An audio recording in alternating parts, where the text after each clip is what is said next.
real quick, real quick, real quick, real quick.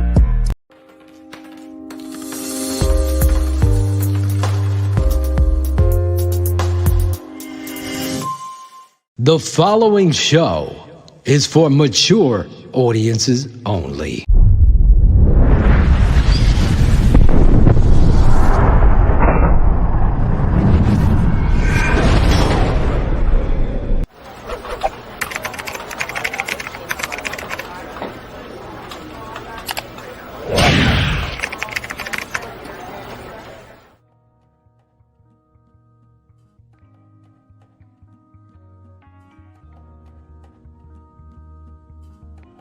I love it a lot.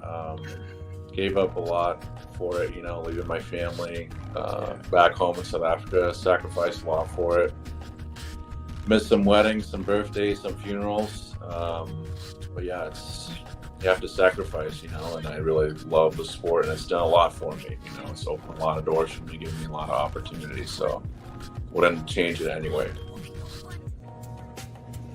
Yeah, everybody has an opportunity to compete, and I think that our position coach does a really good job to cycle guys through. Like, nothing is like, all right, this is set, like, this is the way it's going to be. You know what I mean? Like, he does a great job of rotating guys in and out, like ones, twos, threes, switching guys up in position to make sure they can handle, like, all those mental gymnastics, and deal with the pressure, like, oh, like, I'm going with the ones today or whatever, like, to see how you're going to perform. So, and it's so early days right now. We're just in OTAs, just in helmets and t-shirts. So, but yeah, everybody's got an opportunity to compete, and, I really believe it's a full meritocracy. So my goal is just to, be so good that I earn my job that I want, And that job is what? Center? Wherever the opportunity is given, I just want to start, like, that's all I want. So whether that's at center or guard, like, I have the versatility to play like any of the interior three spots. So whatever that opportunity is given to me, like, that's all I want, and what, I'm working for every day. So I'm really thankful that I have the versatility to do that. So not a lot of guys can, go from left to right or play center, so. Last year when we got to go to a Blackhawks game and, like, sit in a suite there, and they had, like, custom Blackhawks jerseys for us with our names and stuff, like with Justin and all the guys. That was really cool. So, I've never really experienced that. And they had, like, the camera on us. As, like, he did the shoot. Justin did shoot the puck that night, I think, right? Yeah, he did. Yeah. Did you give him shit? I think he missed it. So. Yeah, he did. He did. It looks hard though. No ice hockey back home. It's probably fucking hard to do it from all the way back there. I thought you were gonna say hanging out with me at Dallas was one of the best. No, I'm kidding. He said, "This motherfucker's real short." He said off the field. He said off the field. Yeah, right. Yeah, it's been great. I met him lifting one day in the hallway, and then he came and spoke to us later in that week. And just hearing him speak, it was inspiring. Like, he really has a vision for this regime, and it's not just like, oh, like, let's go get a few more wins this year. Like, he's aspiring to the highest goal, which is a Super Bowl. And if that's not the intent, then there's no point, and really getting that sense from him was really great. And I don't think that there's anybody better to lead us from that home. Obviously there's, somebody who has the experience and the vision and is in line with everybody from top to bottom. That's a powerful thing.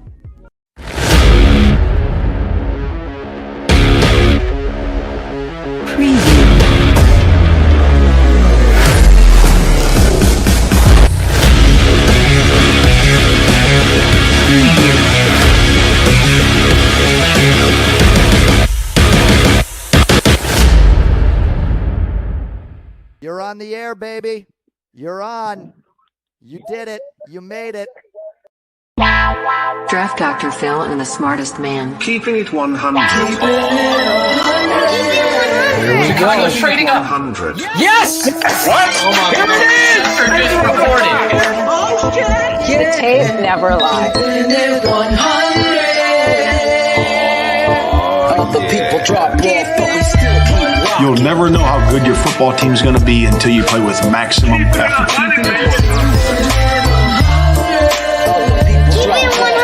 Keeping it 100. Open competition. Take over the North and never give it back. Smartest man. My Chicago Bears select Justin Fields, cornerback, Ohio State.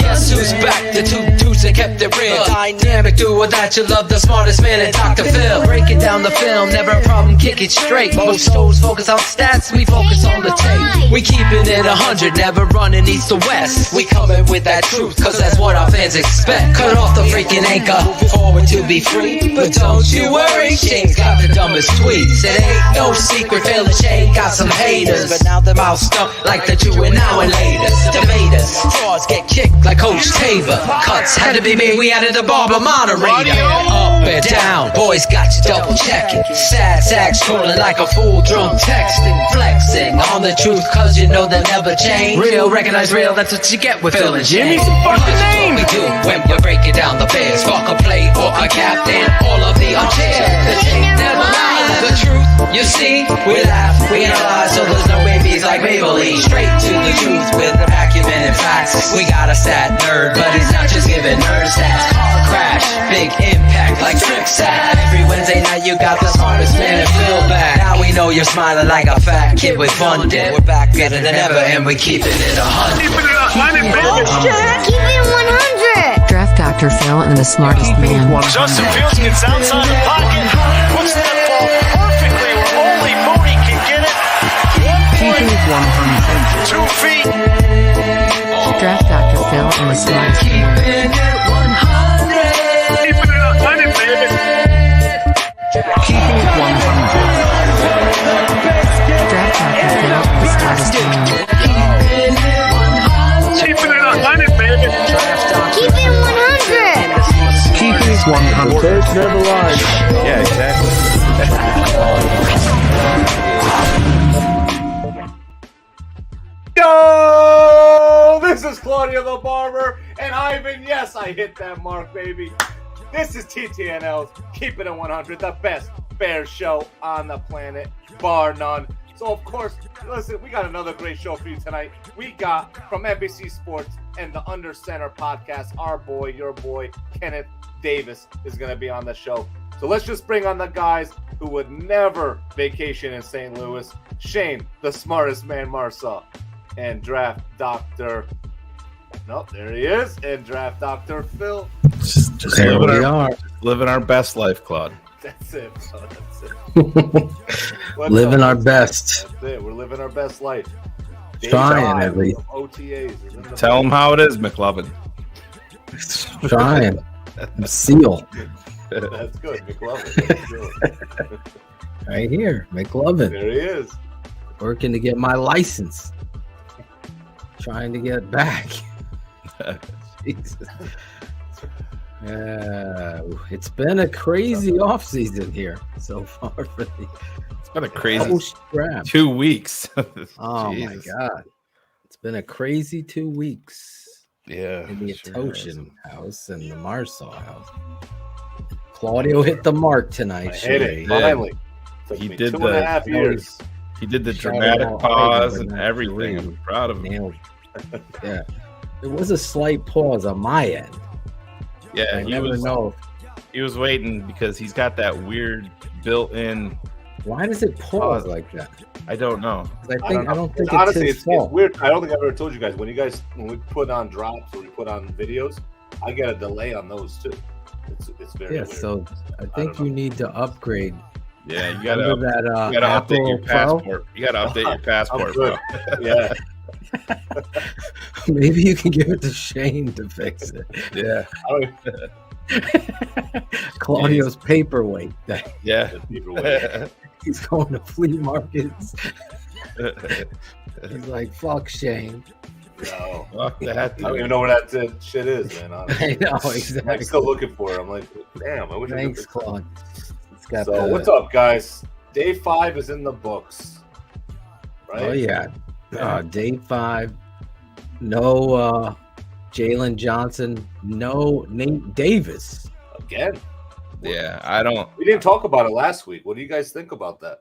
I didn't like it initially. I was willing to give him the benefit of the doubt. I mean, I know people are like, you don't know what they got going on. Listen, if it was a family issue, it's as simple as Flus coming out and saying there's a private matter. You know, his wife is having a baby, his kid is sick, there's a death in the family, anything like that. But I just don't like the optics of you getting paid new paper on a new team. You came onto this team, you're pushing Tevin Jenkins over to the other side, and your first meet and greet with the team out on the grass, you're a no-show for 2 weeks in a row. I have a fucking problem with it. I think Justin Fields would never say it, but I think Justin Fields was putting a bullseye on him last week when he brought it up. He's like, yeah, I understand vets, Jalen Johnson, whatever. Eddie, rehabbing. Doesn't need to be here. The new guys, they need to be here. And Nate Davis is included in that group. I don't like it. I think it's a shitty look for Nate Davis. Yeah, I understand that it's volunteer. It's a bad fucking look. I don't know how you feel, Phil. I agree with you. We haven't talked, so I wasn't sure where you were going to go with it. For me, especially on the offensive line, barring an injury, if you're the new guy signing in here and you're being touted as a starter, then I think it's imperative that you're there to show what you're about and what you're putting into your freaking team.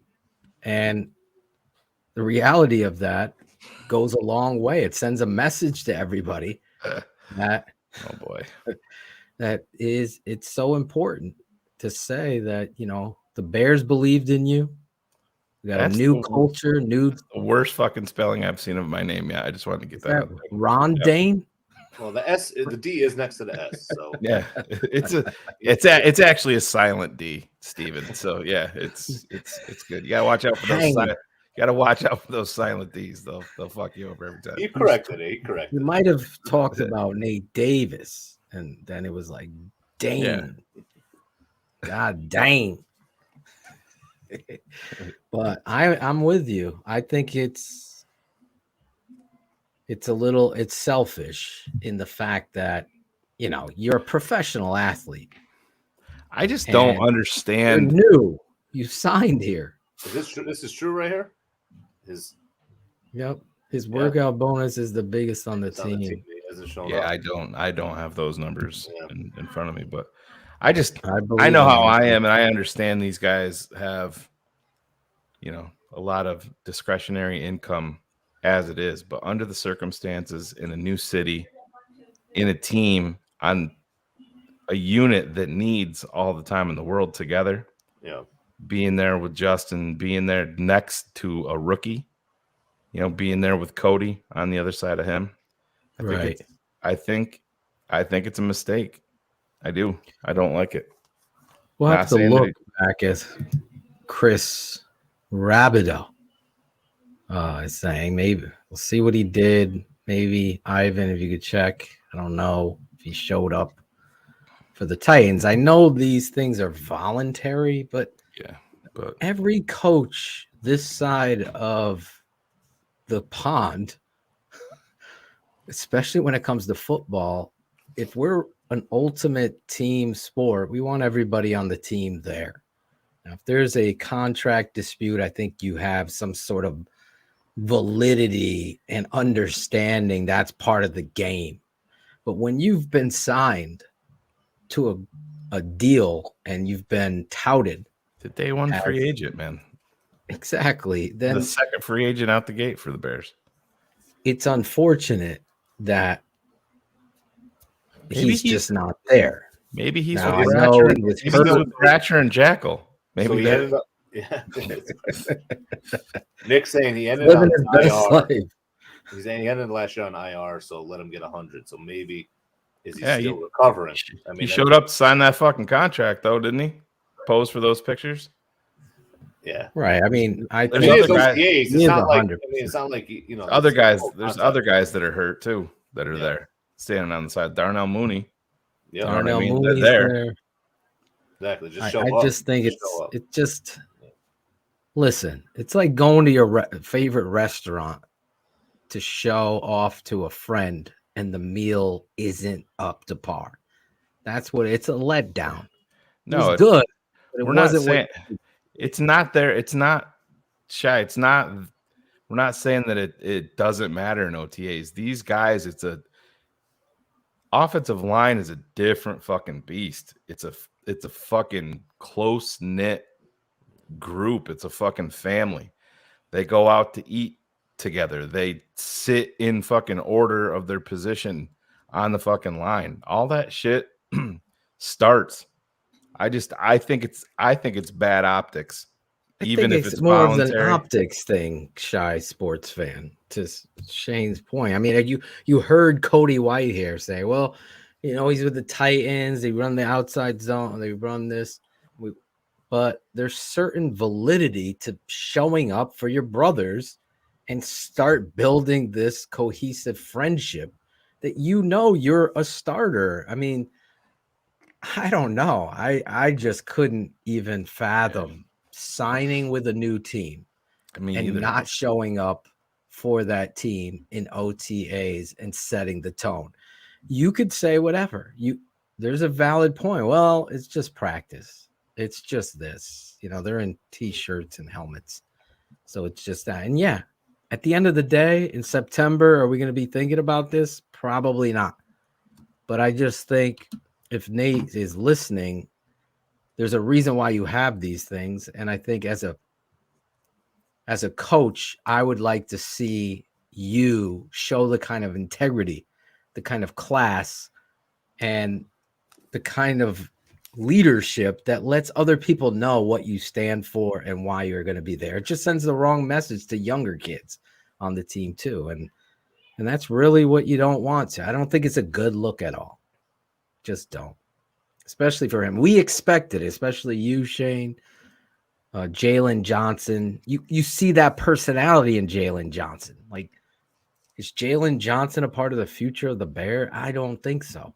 I don't think so either. I think he'll show up to camp, but I think it's going to be a Roquan type situation where you don't want that shit. It's like, get these, like, I'll win with guys that are less talented if I'm coaching and doing it the right than I am with guys that act like that. And Jalen Johnson has this better than thou and has done shit attitude, whereas Nate Davis is one of the best offensive guards I've seen in a long time on tape. And I just felt like having him there next to Darnell as Darnell takes his first sip of what the NFL and the Chicago Bears are going to be. I just think it's important as a free agent signing that you're there. Is it going to impede Nate Davis going forward? No, but I just don't like the optics of it. I have a feeling our guest is going to agree with us. I don't know. He's the right Nate Davis a relative. He could be a distant relative. We can pick on him. He's in the green room and can hear us. We can pick on him about crying about Jalen Carter for 2 months, but he can't even respond to us yet. Thank God he was wrong about that. Oh God, his cousin. Get your cousin on the phone, Nate Davis, and get him into OTAs. Cousin Nate. No, let's get him out here. I know he's enjoying the shrimp cocktail and the spread we put out for him in the green room, but now we got to bring him out here, like Beyonce and Jay-Z. Bring him out. Bring him out. Where is he? Kenneth from NBC Sports Chicago's the Under Center podcast. Now they're televising this. People are telling me I watched this show. I love this guy. I say, I knew him before he was on TV, bro. And that Davis show and podcast, friend of the network, everybody's All-American, Kenneth Davis. Bears fans, when you're not listening to all the dope TTNL content we're pumping out on a daily basis, I suggest you check out the rundown for our next guest.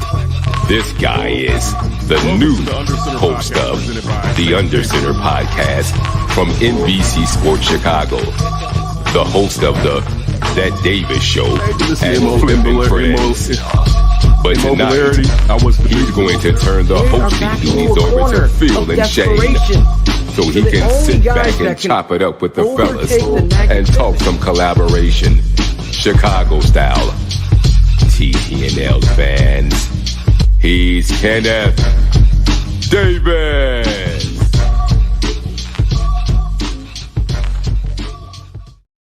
Yo, there he is. Yo, let's do Look, this. he's rocking it. Get that. In his younger days, he used to spawn a shack. What? When I went to school, I carried lunch in the bag. Yes. How you gentlemen doing, man? Long time no see. I know. We're doing. Holding up, man. It's been a rough couple of weeks. Yeah, I'm sorry, man. Heal up, bro. I know. We're trying. I'm trying. Now my wife's sick too. Yeah. So it's been crazy. Going through both families on this side. Shane's whole family's sick. Yeah, I'm the only one I'm sucking down my Pedialyte here to try to get ahead of it, but I'm not feeling great. Everybody else is sick as a dog. I was driving home. Is this an East Coast thing right now, guys? It must be. I don't know what's going on. I don't know, man. I was driving home. My phone rang. It was my daughter's daycare, and they're like, "Yeah, you're gonna have to come pick her up. She's blown through every diaper we have here. It's not good, not good." So it's one of those heal up, things. man. I hope y'all families heal up, man. Oh yeah, we'll get there. But it's, it's good to get sick the slow time of year for football. So we don't need it during training camp or anything like that. But Kenneth, when you popped in, we were talking. What is your take on Nate Davis? We know that it's not mandatory, that it's voluntary. But when you're a big free agent signing and then you're a no-show for the first 2 sessions of OTAs, I don't like it.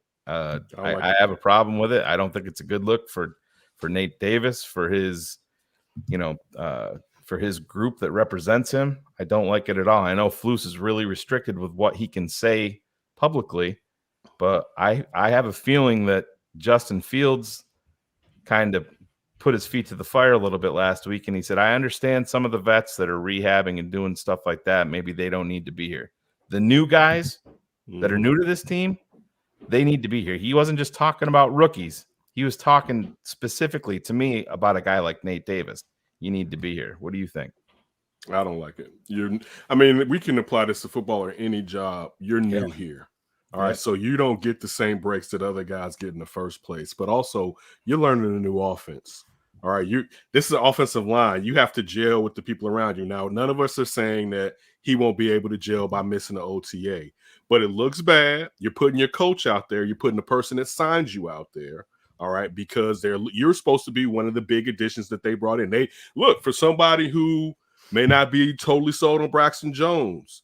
You were the guy that they brought in, like, no, we're good on the edges because we're probably going to end up taking somebody to be the right tackle. We already have our guy that we gave much leeway to in Braxton Jones last year. You were the key offensive line addition. I just don't like it. And again, I don't know in the organization necessarily how they feel. I'm with you, though, Shane, that I wouldn't like it. I wouldn't care for it. But you're supposed to ingratiate yourself when you're coming into a new environment. That's just period. And also, to be honest, and let us know then. Yeah. You know what I'm saying? Like, let it be known if there's something, you don't have to tell us the depths of anything. Yeah. But if there's a family issue, All right, just put that out there. So there's a private matter knows. he's handling Yeah, right it's now. A private Yeah, matter. He's tending to a private matter. He will be here when it counts. Then we wouldn't care about it. But when you don't say anything, it makes us think you're not happy. And us being the fans and people following the team, no. Every day when I heard that, I was kind of like, what? Like, not you again. And also, not a knock on Nate Davis, as Phil said, my cousin. Bruh, I mean, you're not Quentin Nelson out in this bad boy, right? You know what I'm saying? Like, it'd be true. different if, like, for instance, like when the Bears traded for Khalil Mack, right? Yeah. If Khalil Mack, and they did it, of course, how close it was, but he missed OTAs and be like, yo, he should be here, man. That's Khalil Mack. You know what I'm saying? That'd be different, but no, I don't like it. I don't think it's gonna be a big deal though. But you asking me as far as my preference, I prefer Zaz was in there because they need to grow as a group. And if we need to find out who the top 5 linemen, again, it's OTAs. They're not banging pads. They're not banging helmets or anything. But still, you're learning the scheme. You're learning the tendencies of the other 2 players around you. So for me, it would be better if he was at OTAs. But again, it's optional. But come on now, dude. You knew. Yeah. I mean, just to put a bow on it, I just think you guys hit it out of the park. I'll just be repeating, but I think it needs repeating. It's like you are clearly a part of the rebuild of what was one of the worst offensive lines in football. You've moved Tevin Jenkins over to left guard because you've set a precedence. And you're coming in as a starter. You're a first day signing. For you not to be there, it throws a whole wrench into the whole culture of what it is you're trying to build. And the optics of it just don't look right. Now, the expectation is what it is for Jalen Johnson. Shane called this months ago, saying, Jalen, not going to be surprised that he's not going to be there in OTAs, maybe not mini camp, and pull the Roquan thing. Where are you with Jalen Johnson and a possible hold in? It's not my preference, but I'll say this. You got to fight for your money, to be honest with you. Nice. Because if you go along with it, as a fan, I want everybody there because I want this team to have more wins than losses. All right, period. But he was there. Let's remember last year, Flus didn't play with him. All right, he had him with the second team. He said that he wasn't in condition when he finally came into camp or whatever. So I think they're good as far as head coach player. But to be honest, when it comes to you getting your bread, because look, and I read the comments, we all know with the Tyreek Stevenson drafting that your next thought is, man, if this kid is nice, are you going to give Jalen Johnson that money? Because to a degree, that may be slightly ahead of the clock when it comes to Ryan Poles. Don't sleep on Terrell Smith either. The other one that they drafted too. I took him in our mock draft, Shane. It's funny when we did it on the show, but dude, paying him maybe slightly ahead of the schedule of when Ryan Poles finally feels like he wants to start paying people out in the first place. Again, I'll say this.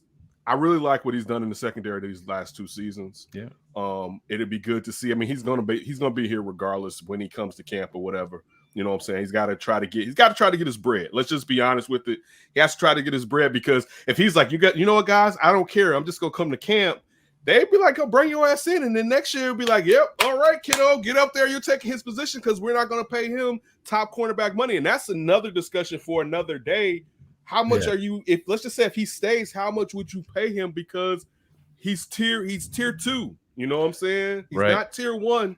He's tier 2. And it's not, tier 1 isn't as big as it was 2 or 3 years ago because some of those guys are aging out, like the Jalen Ramseys and stuff like that. But he's not tier 1. And that's a disagreement right there between Jalen and the front office with how I value myself. Because Jalen may say, well, I don't have the ball production, but you see, they don't mess with me. They leave me alone over there on this side. But of course, we would leave you alone too if Kendall Vildore's over there first to pick on who wouldn't go ahead and pick on Kendall Vildore. But still, it'll be interesting to see. But I can't say I have a problem with it because he has to get his money. You know what I'm saying? As fans, we don't like it, but he has to get paid. Man. Yeah, and to your point, I think where there is the big difference is end of the day, Roquan holding out. Roquan also had that top 10 guaranteed cash. Great point. Jalen dropping down, having the shoulder issue. Talent-wise, he's a first-round draft pick. shoulder and health wise is why he dropped down to what, number 50 or wherever it was. But my biggest worry with Jalen Johnson is his expectations financially.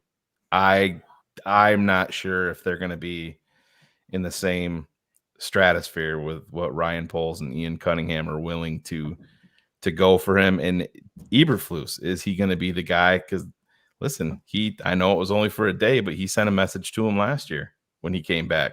He missed that time. Yeah, well, you go sit with the second team, earn your way back. So I don't know. I guess to me, there's always felt like there's been a little bit of, I don't want to say animosity, but there's always been a little bit of tension there. And contract is a big, big part of it. But I'm on the other side.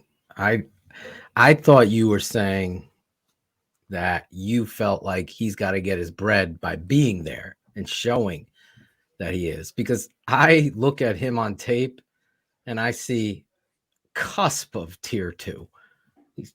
He's got one interception. Everyone bragged about this game against the Philadelphia Eagles because he was following A.J. Brown, but the stats, as Ivan pointed out last week, was like 9 catches for 140 yards. 180 yards. Last time I checked, that ain't good.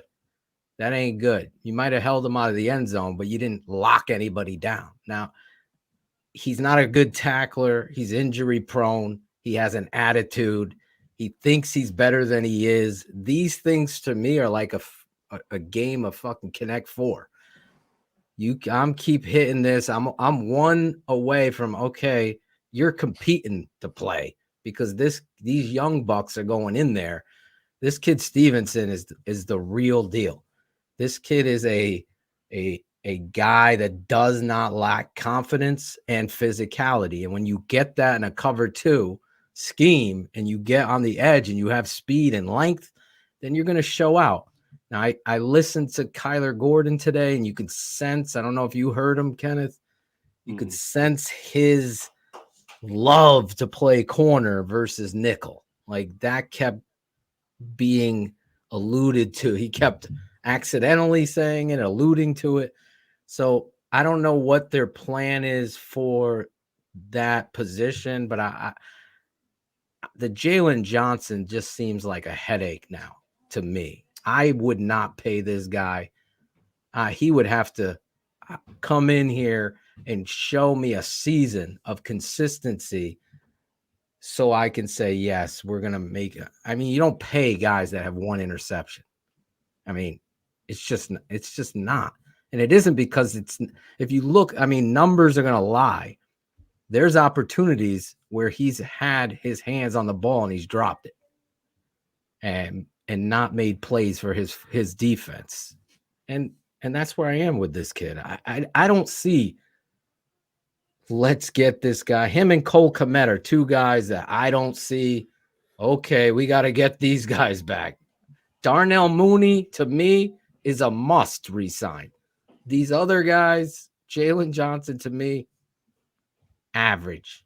Wait, let me ask you this before I go in. Why is Mooney a must resign? I just want to know. Mooney is a guy that gives he's a dog. He's a pimp, as we call it here. He's a guy that in the moment, and I know everyone will throw out the Washington game where he dropped the football, but playmakers in the moments of prominence here at TTNL, I'll send it again for you. I know we're getting old, Kenneth. Playmaker in moments of prominence. This guy makes these plays. He's giving his body up, blocking on the outside. He's your best blocker. When you're wide receiver, and I've always admitted this, I've said, listen, I was wrong about Darnell Mooney. I did not think that kid with that slight of build was going to come into the NFL and play the dog style that he plays with. The Bears don't have a lot of dogs. Him and DJ Moore are 2 dogs, and they are going to just help Justin Fields grow. The analysis of Justin Fields is better with Darnell Mooney and DJ Moore as your 1 and 2 than it is with DJ Moore and Cole Kmet. That's my truth. Okay. So let me get to the JJ thing. I don't think Shane or I, now Shane, maybe I'm speaking for you, and I don't mean to speak for you.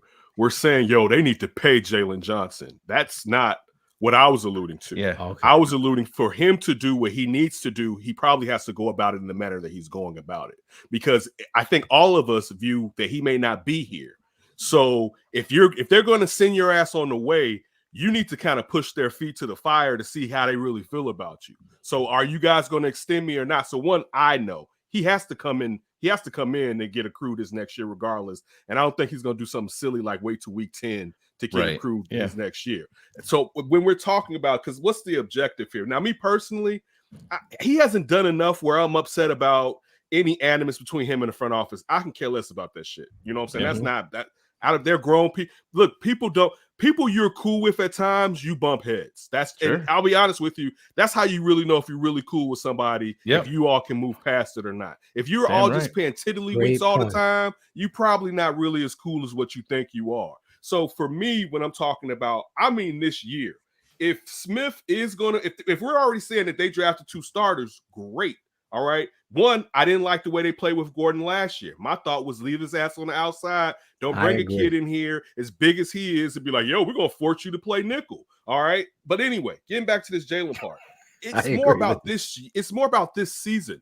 And at this season, you have the best secondary that you can have.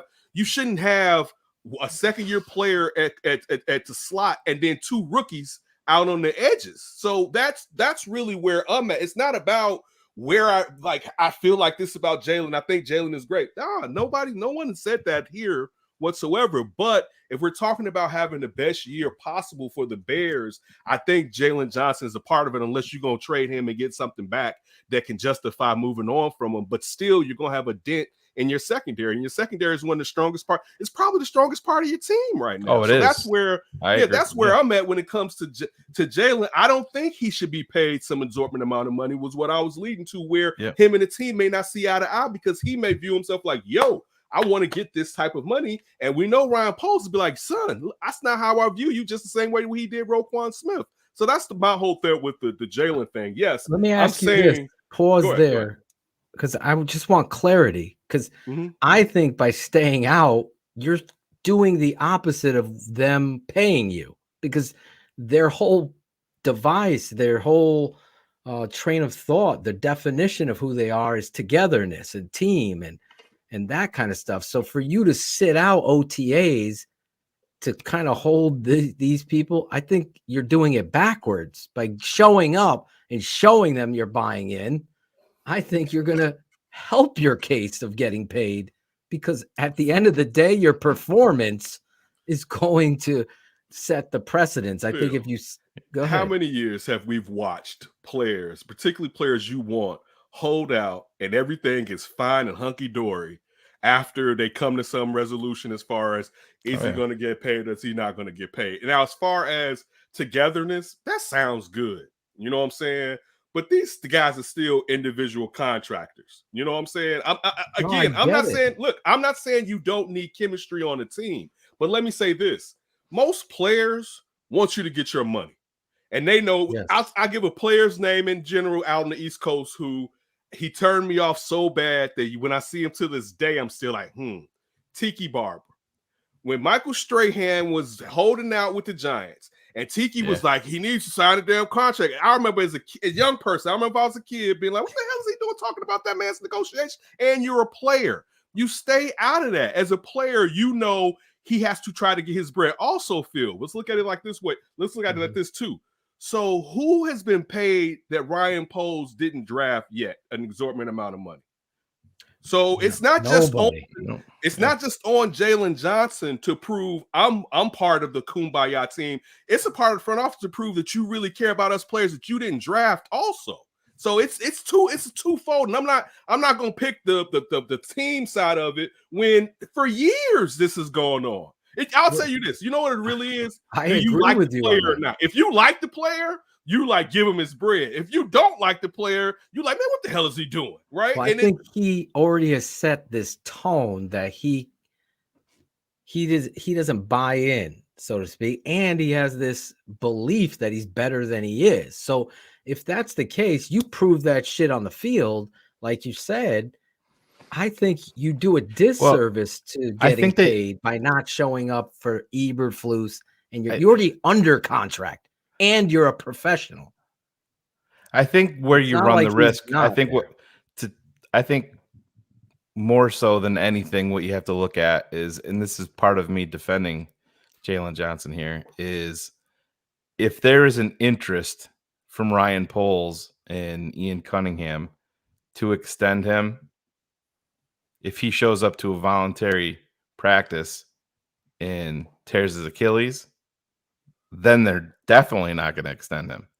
You know what I mean? There's got to be some, but this goes back to the Nate Davis thing, kind of, Kenneth, what you were alluding to. You know, if there's something private, that's fine. Talk about it with the team. You know, hey, we're having a baby. My daughter's sick. Whatever, anything like that, it can be handled.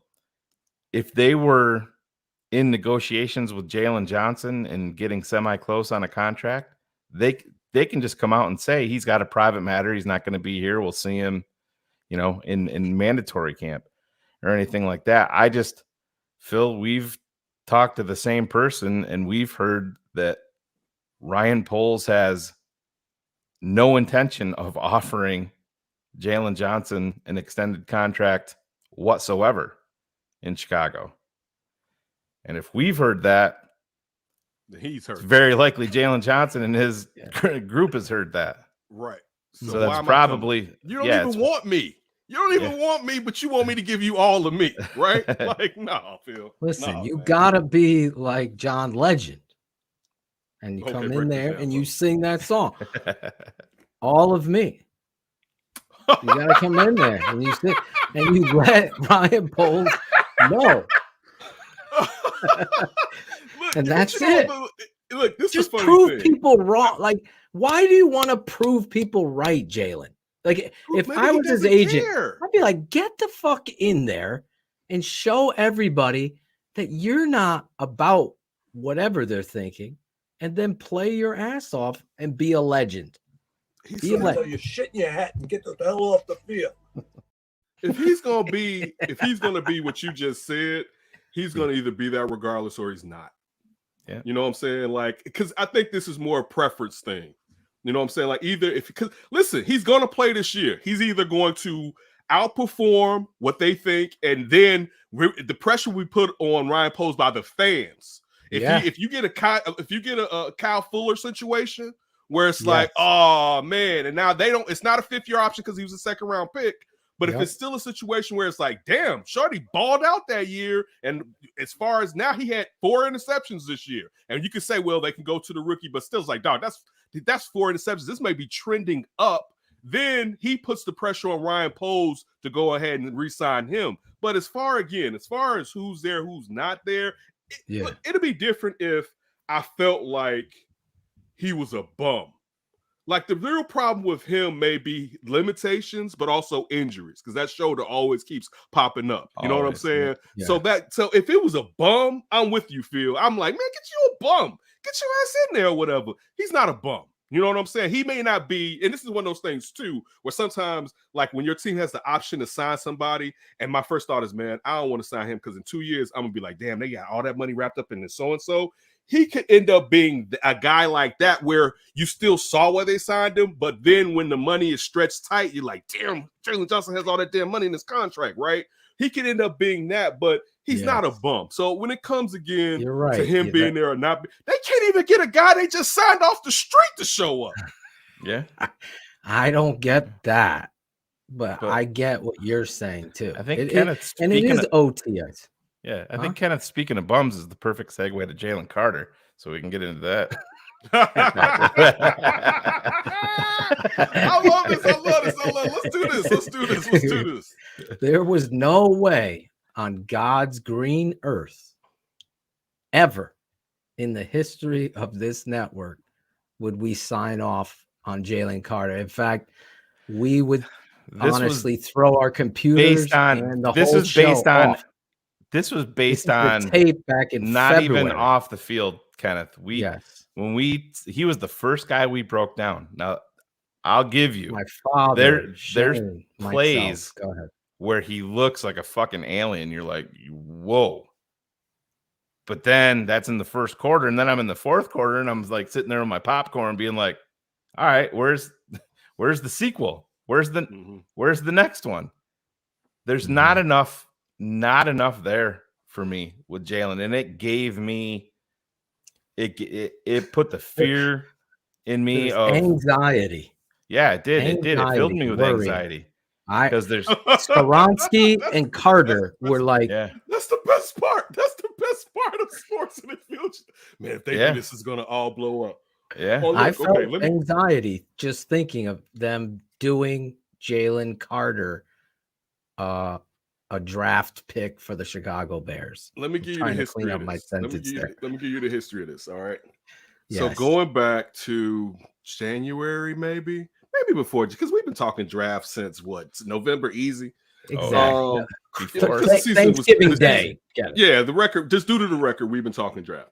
I did not want them to take Jalen Carter. I'm going to get to me wanting them to take Jalen Carter. I'm not absolving myself and making it seem like I wasn't on television like, oh man, what the hell? That's not, we're going to get all around. So Josh Rock, our Bears insider, we had the discussion. I said, listen, man, defensive tackles really don't last that long, and usually it's a rarity to find one that's like a superhuman being. Going in line with Jalen Carter, I'm like, their motor, it's the motor. You know, I was Will Anderson if they were staying at one. You know what I'm saying? I was like, you know what? I'm just telling you what I was. You do you. I'm telling you about me. I was Will Anderson if they were staying at one, right? And I was Will Anderson. Listen, I was Will Anderson if he didn't have Bend. I've used DeMarcus Ware as my comp for Will Anderson. I think that's the type of player that he may end up being in the pros. So anyway, the Bears trade down, they trade back. Now this is where it gets fun, because now I'm like, yo, at 9, and I may have to do it. And I'm like, listen, Jalen Carter is the perfect reason why I played Madden. I need to get back to playing Madden, because when I put down the joysticks, you're not doing anything. But compared to in real life, Jalen Carter could be doing Lord knows what the hell. And that's why you usually tend to stay away from someone like that. But at the value at 9, I was all for the shenanigans. Because I'm going to tell you why. Because if he failed at 9, I'm not as upset with Ryan Post. Ryan Post can come and tell me, listen, the value that I have in him, hey, fuck it. All right, we went for it. Yeah. We did it. And also, this is the major reason, though. And everything you said about him, Shane, is correct. All right, as far as he disappears. They didn't do nothing with that line, man. They didn't do nothing. And if you're not going, because the whole thing, this is the engine, dog, you can just put 2 edge rushers on there and look for a 3 technique in the future. But you can do something.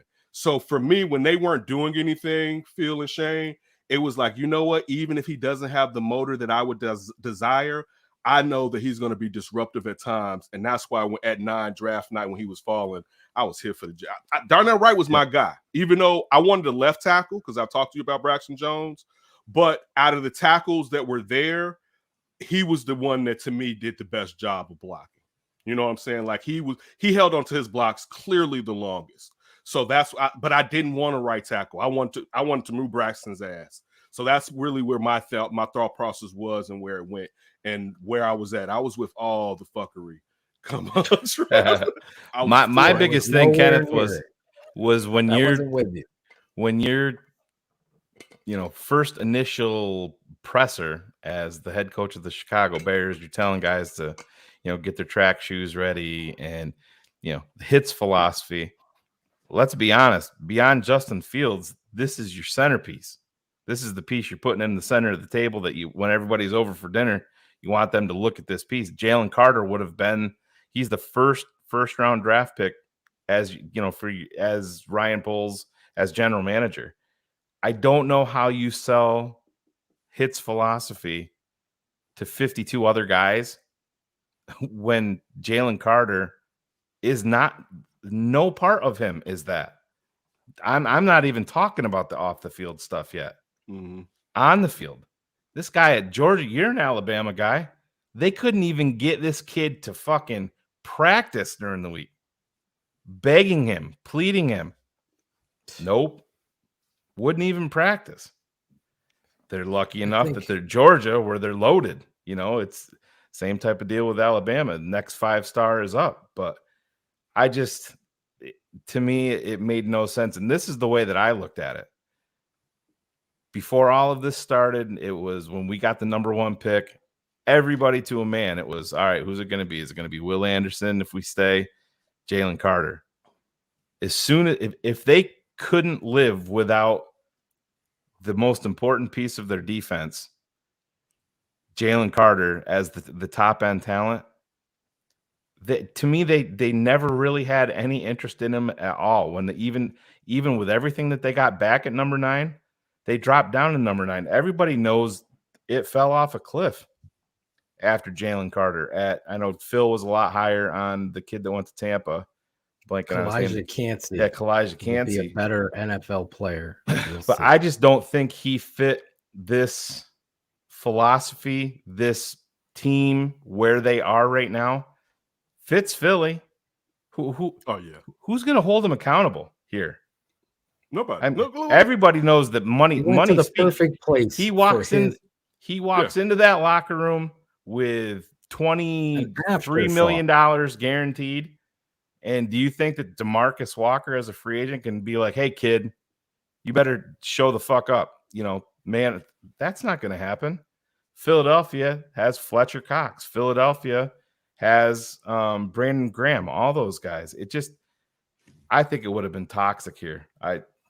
That's the way that I feel about it. The other thing is, back to what the tape said, that, and Kenneth said it in there, the motor wasn't there. Now, the hardest position, I've been on the record, and I'll say this again to anybody new listening, the hardest position for a rookie to transition to, aside from quarterback, is defensive line, especially interior defensive tackle, because you're playing against wily veterans that know the game and combo blocks and sealing down and taking you out. It just becomes a brawl. You have to be in this to win this. You can't be, please practice, please fire out, please stay low. You're going to get fucking washed. You're going to get beaten up, and you could possibly quit playing. We've seen it many a time from Ego Ferguson, Sutton, all of these guys that have Ian Scott, all of these defensive line. You have to be special there because it's a fucking brawl in there. And it takes a special person to be able to do that. And once you start questioning on tape that loafing and lackadaisical, when you have defined talent, it goes back to, if you can do it on one play, why aren't you doing it every play? Because you don't love the game. That's it. If you do, that's what said. I would never take Will Anderson and Jalen Carter and these fucking block boys throwing out highlight film. Watch the fucking tape. I'd say you put him next to Brian Brzee. You put him next to Brian Brzee on tape. Oh, it's not injury concerns with Brzee, but the motor, the want to, the relentlessness, not even close. Cansey is going to fucking make play. I'm with you, Kenneth. If I would have stayed at one, I know my father, the famous quote, shit in your hat and get the hell off the field. He's talking about what Will Anderson does to your defense. And if you're not playing like he is, that's what he's going to say to you. That kind of player is what you're looking for there. And Jalen Carter wasn't that. And the same thing for me. And these guys like Adam Hogue hyping up Skoronski. I'm watching tape. Skoronski's not even my top 20. You don't have to do the Skoronski. You don't have to do the Skoronski. So bad. It's so bad. I'm not here. I'm not here for anybody where we got the backup plan already in motion for a top 10 pick. All right, because exactly. you're selling me something right there. When you're like, but he can do this too. It's like, no. I needed this. I don't need a guard. Exactly. So as soon as I was like, exactly, Kenneth. Listen, he would have been the last tackle, and I still would have been like, what the hell? Like, no, he wasn't on the list. Listen, I'm gonna be honest with you. I'm with you. Sometimes I like a little anarchy. I'm just gonna be straight up honest with you. But I'll also say this too. Go ahead. It'd be great if they can have everyone in that locker room on the same accord. Yeah. But that's a rarity. And you're going to have to make allowances to some people because of their talent. That's just the truth. But I don't. This isn't a you wait. This isn't a y'all thing. Yeah. This is how I felt about the philosophy up at House Hall. Oh, I totally agree with Ted can't Phillips. all this. Listen, there's gonna have to be a couple guys on here that necessarily aren't quote unquote hit guys, but are Lawrence Taylor, and he may have a little blow in his nose, but he is just kicking ass. That's my next. That's why we brought Claudio on here with us. But like you're gonna have it's football. All these guys aren't gentlemen. You know, they're gonna be choir boys. Yeah. Right? So, but again, that's where to me. I'm gonna say this to me. Because this was a long drawn out conversations that we had, because I had to, the real reason I fell for Carter was, damn, the Bears we all thought the Bears were going to trade with the Colts, right? That was the initially, absolutely. So it was like the Bears at 4, Anderson's going to be gone, they're going to be stuck with that damn DT. That's how I initially felt, right? And I told you how I felt. This is before even viewing Carter, how people just think defensive tackles are going to be what they were supposed to be in college or who they were in college in the pros. And it's like, dog, it's not. This is one of the rarest positions. All right. Like this is different. And he may be hot a couple years, but by year 3 and 4, he is not the same type of guy. I'm talking about guys that started off like a comet. You know what I'm saying? Yeah. So that's where it kind of got with me, where it's like, wait, if these dudes are talking about their teachers, now again, you could be a great teacher and the student just may be a dumbass and doesn't want to learn anything, i.e. the player that we're referring to perhaps. But still, when he fell to 9, I'm like, dude, I'm in. I don't even gamble that much, but I was in for the gamble at that point. No, and then you said it, Shane. The best place for him to fall was the Eagles, because we all. That's for him. For him, it was that place. Will get the either he's going to sink or swim there. Yeah. And I'll say this too. I hope the narrative, and this is somebody who, again, was willing to bring him in. I'm in with the fuckery, but I hope that the context doesn't change if he is a success to where people are like, the Bears messed up, because this is the place where he was going to succeed, perhaps. And I also say this, I seen it in the comments. I said this. We did a draft night on NBC during the draft, when the draft was taking place, and I said this live on this was digital actually. I said, listen, the league spoke, all right, when you saw Seattle didn't, and Pete Carroll didn't want him, all right, you saw the Lions, they didn't want him, all right, the league said ain't nobody touching him, and nobody. Arizona passed on him twice. Great point, right? Yeah. So when you see that, regardless of, even if I'm with some shenanigans, the league spoke to say everyone is like, hail to the gnaw, which again, I'm not the all-seeing eye. You know what I'm saying? But again, I'm gonna be honest with my biases, and my bias was, you need to collapse that damn pocket. All right. And there may be some times I'm like, damn, his ass is being a bum. But there may be some times I'm like, damn, Shorty boy is just a game wrecker. And they don't have nothing. And that's still the crux of it right there, gentlemen. They have nothing when it comes to, and then they went experimenting with the defensive tackles, right? Where if you didn't get day 3, we all look, if the draft ended at day 2, we all be like, whoa, hold up, right? But then you went playing around where, okay, again, I hope you guys can teach these players. Hasn't come out yet. We talked to the co-defensive coordinator and the defensive line coach of Florida last week about Javon Dexter. So that's probably dropping in about like next week or the week after. He's high on him. You know, he's high, but he's his coach. So what the hell's going to come on and be like, he's a bum? You know what I'm saying? That's what a lot of the Georgia coaches said about Jalen Carter. Yeah, but they wouldn't say it on a show. Like no. I know. I'm just busting balls. That's what I always say with people. Why don't you get his coach on? You know, I'm not going to get some, transparency with a former coach. They're going to want to sell the kid, or other recruits are going to say, oh, these coaches bash these guys when they go to the NFL. Right. It's not a good look.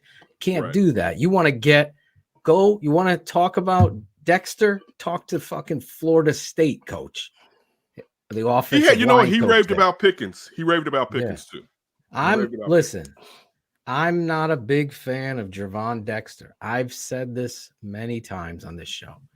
My father and I broke down the tape of him. My dad believes this kid's going to get it when he's in this system. There's a lot to like. I see the power, but again, I see a lot of some of the things that Jalen Carter had, this laziness, this late get off. when you're playing read and react, there is no late get off in it. Nobody can sell me on that. I've coached this game a long time. You still are going to deliver the blow, and then you want to control this guy. So him getting out of his stance late concerns the shit out of me, because that guard or that tackle blocking down, if he's not getting low and exploding, then his size is going to be worthless in the NFL. He's just going to be another guy, just a guy. He ain't, I always, Shane, you know this, I was a huge believer of Roy Robertson Harris. I believed in him because I saw he got the fuck off that ball and he delivered the blow. He could have played a defensive end.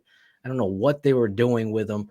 He could have been him opposite Khalil Mack. That kind of power is going to do things. They just didn't do the right things with the Bears. But irregardless, he has an opportunity. He's a rookie to prove me wrong. But that's where I was with him. Pickens, on the other hand, I really like Pickens. I like the player, the person. I could see that he loves the game. He runs like a linebacker. He's explosive. He's playing with guys that are just average around him, when Jalen Carter has a bunch of fucking great around him. He has a bunch of great. And a lot of time when you're scouting, you have to look, who is he playing with? Because when you're playing interior defensive line, you're a 3 tech. Your fucking nose better do his job too, or they're just going to always double you. So watching Pickens and his explosiveness, his hand usage, he excites me a heck of a lot more than Dexter. I want Dexter to prove me wrong, but that's I think Dexter's a lot more raw of a prospect, and I think the Bears have come out and said that. Oh, they're we've talked about breaking him down and building him back up. First thing on the phone, Shane. Yeah, you ready to come and hustle? Yeah, if you go back and watch that. I don't know if you watched. Did you watch the calls from the draft room? If you go back and watch the one to Javon Dexter, he's the D-line coach. He's like, I understand you're happy. It's okay. Great. You're happy. I'm proud of you. Now it's time to work. It's time to get serious. And I said, don't undersell that stuff. I always think back to when Jerry Angelo took Alex Brown. I think it was the 2002 draft, right around there. And he was out there praising every draft pick. And he goes, all of our guys had great character, great kids, with the exception of Brown. And I was like, whoa, holy shit. I wasn't expecting that one, because Alex, he was expecting to go a lot higher in the draft. And he got hurt or something?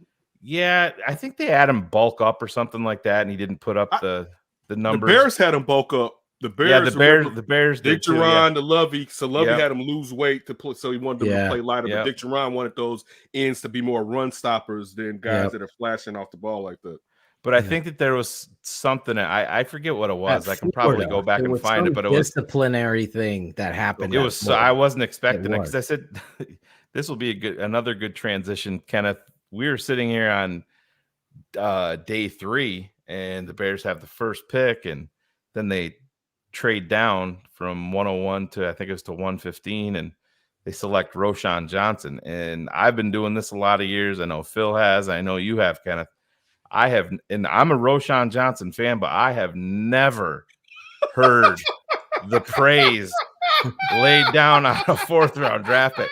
I mean, it to the point Courtney Cronin sent out when they were on the teleconference right after he got picked, and I'm like, there's no way I'm reading this right. I'm like, they're calling this dude a potential franchise pillar of the organization. The highest graded league. Yeah, the highest graded character he has player. to see already. I hope you know he got off the plane with the captaincy. This is what I said, Kenneth. This is the part of the NFL, the poker game that I love, but I also laugh at. I'm like, if you really felt that he was a franchise pillar, why would you trade down from 101 to 115 and take a chance at losing him? Right. It was worth 14 slops. Yeah, it's exactly crazy. But have you ever heard praise for a 4th-round draft pick like that? Wait, you got to add on that and a backup. Oh yeah. And the backup, right? Yeah. No, I hadn't. And it's one of those things, Shane, that I think all of us know. You just be like, man, whatever. You know what I'm saying? It's one of those things, because this is like, you know what? I'll say this too. It interests me in like, what is it that I don't get that they get? You know what I'm saying? Yeah. Because I'm like, it's cool. He's a nice person. I have to see it. Like, again, I don't watch Texas football like that. Yeah. You know what I'm saying? Oh, I like the play. I like the player. He's a good player. No, I was excited when they drafted him, but I'm like, whoa, that's. It's not. I don't mean to play. I mean watching it to where you kind of feel like you know the character of the person. You know what I'm saying? Like so I don't see their interviews. I don't know him like that. You know what I'm saying? So when people are saying that, I'm like, well, it must be something, because like what you just said, Shane, I'm like, damn. And look, Josh Schrock wanted Roshon with the Bears badly, right? Yep. That was one of his. He wanted Roshon and he wanted Darnell Wright. Those were his guys early on.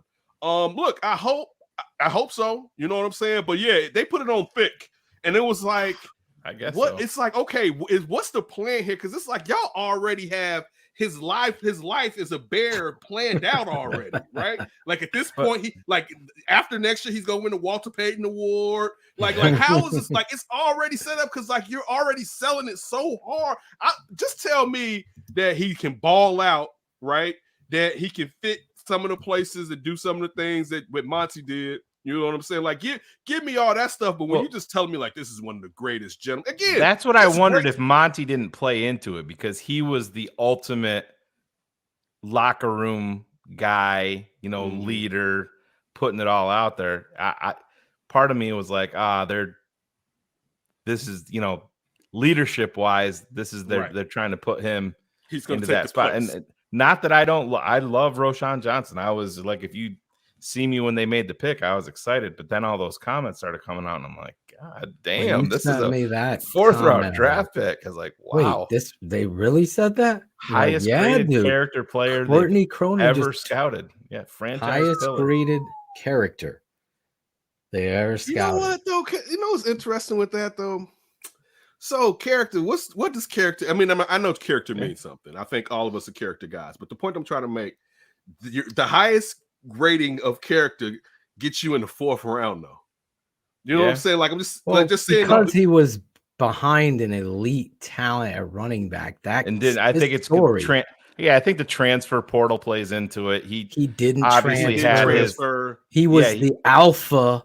I mean, even Bijan. They'll even tell you, he's the leader of the running back room. He was the leader of the running back room. Yeah, I mean that does say a lot there. So there is some truth to this. It's just we're in different waters. I can't wait to see the competition at running back.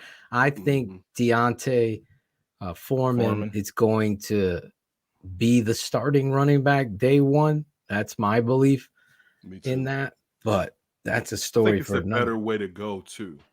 Yeah, you keep Khalil in the role that he's used to. Yes, if you want to give him a little bit more tick to appease him, cool. But you kind of know what he can do. Don't get beside yourself and not try to throw a heavier workload on him. I totally agree. Me and you are step for step there. Now, let's go back to Schrock and his guy, because at this network, we took pride in breaking down the offensive line, and I had anxiety over two players, Jalen Carter and one Peter Skoronsky, hyped up to be the best offensive lineman in the draft and all this stuff, and it just wasn't true on tape. Adam Hogue called his tape near flawless, and I'm like, I see a play, every play that's completely the opposite of that. That's why it's like it's cringeworthy. What guy holding on not to get folded in fucking half is what I saw a lot. He got thrown by fucking what's his name from Iowa. Took his ass. Van Ness put a fucking fitness. He looked like fucking Jody Watley throwing his ass. Like, what is going on here? Like, it's just ridiculous. And then you break down all this tape, and then my offensive tackle was obvious. I had number one Broderick Jones, and then number two was Darnell Wright. And I just love Darnell Wright. Now, Broderick would have been my left tackle replacement, to your point, of Braxton because he has the pop and the tenacity and the athleticism that they obviously love. But Darnell Wright, I mean, his tape, and it wasn't 4 days before the draft, Shane. It was like all of us leading up to the draft. Eric Kramer, we did a live show and he mocked Darnell Wright. I did a live mock Darnell Wright. Cars did Darnell Wright.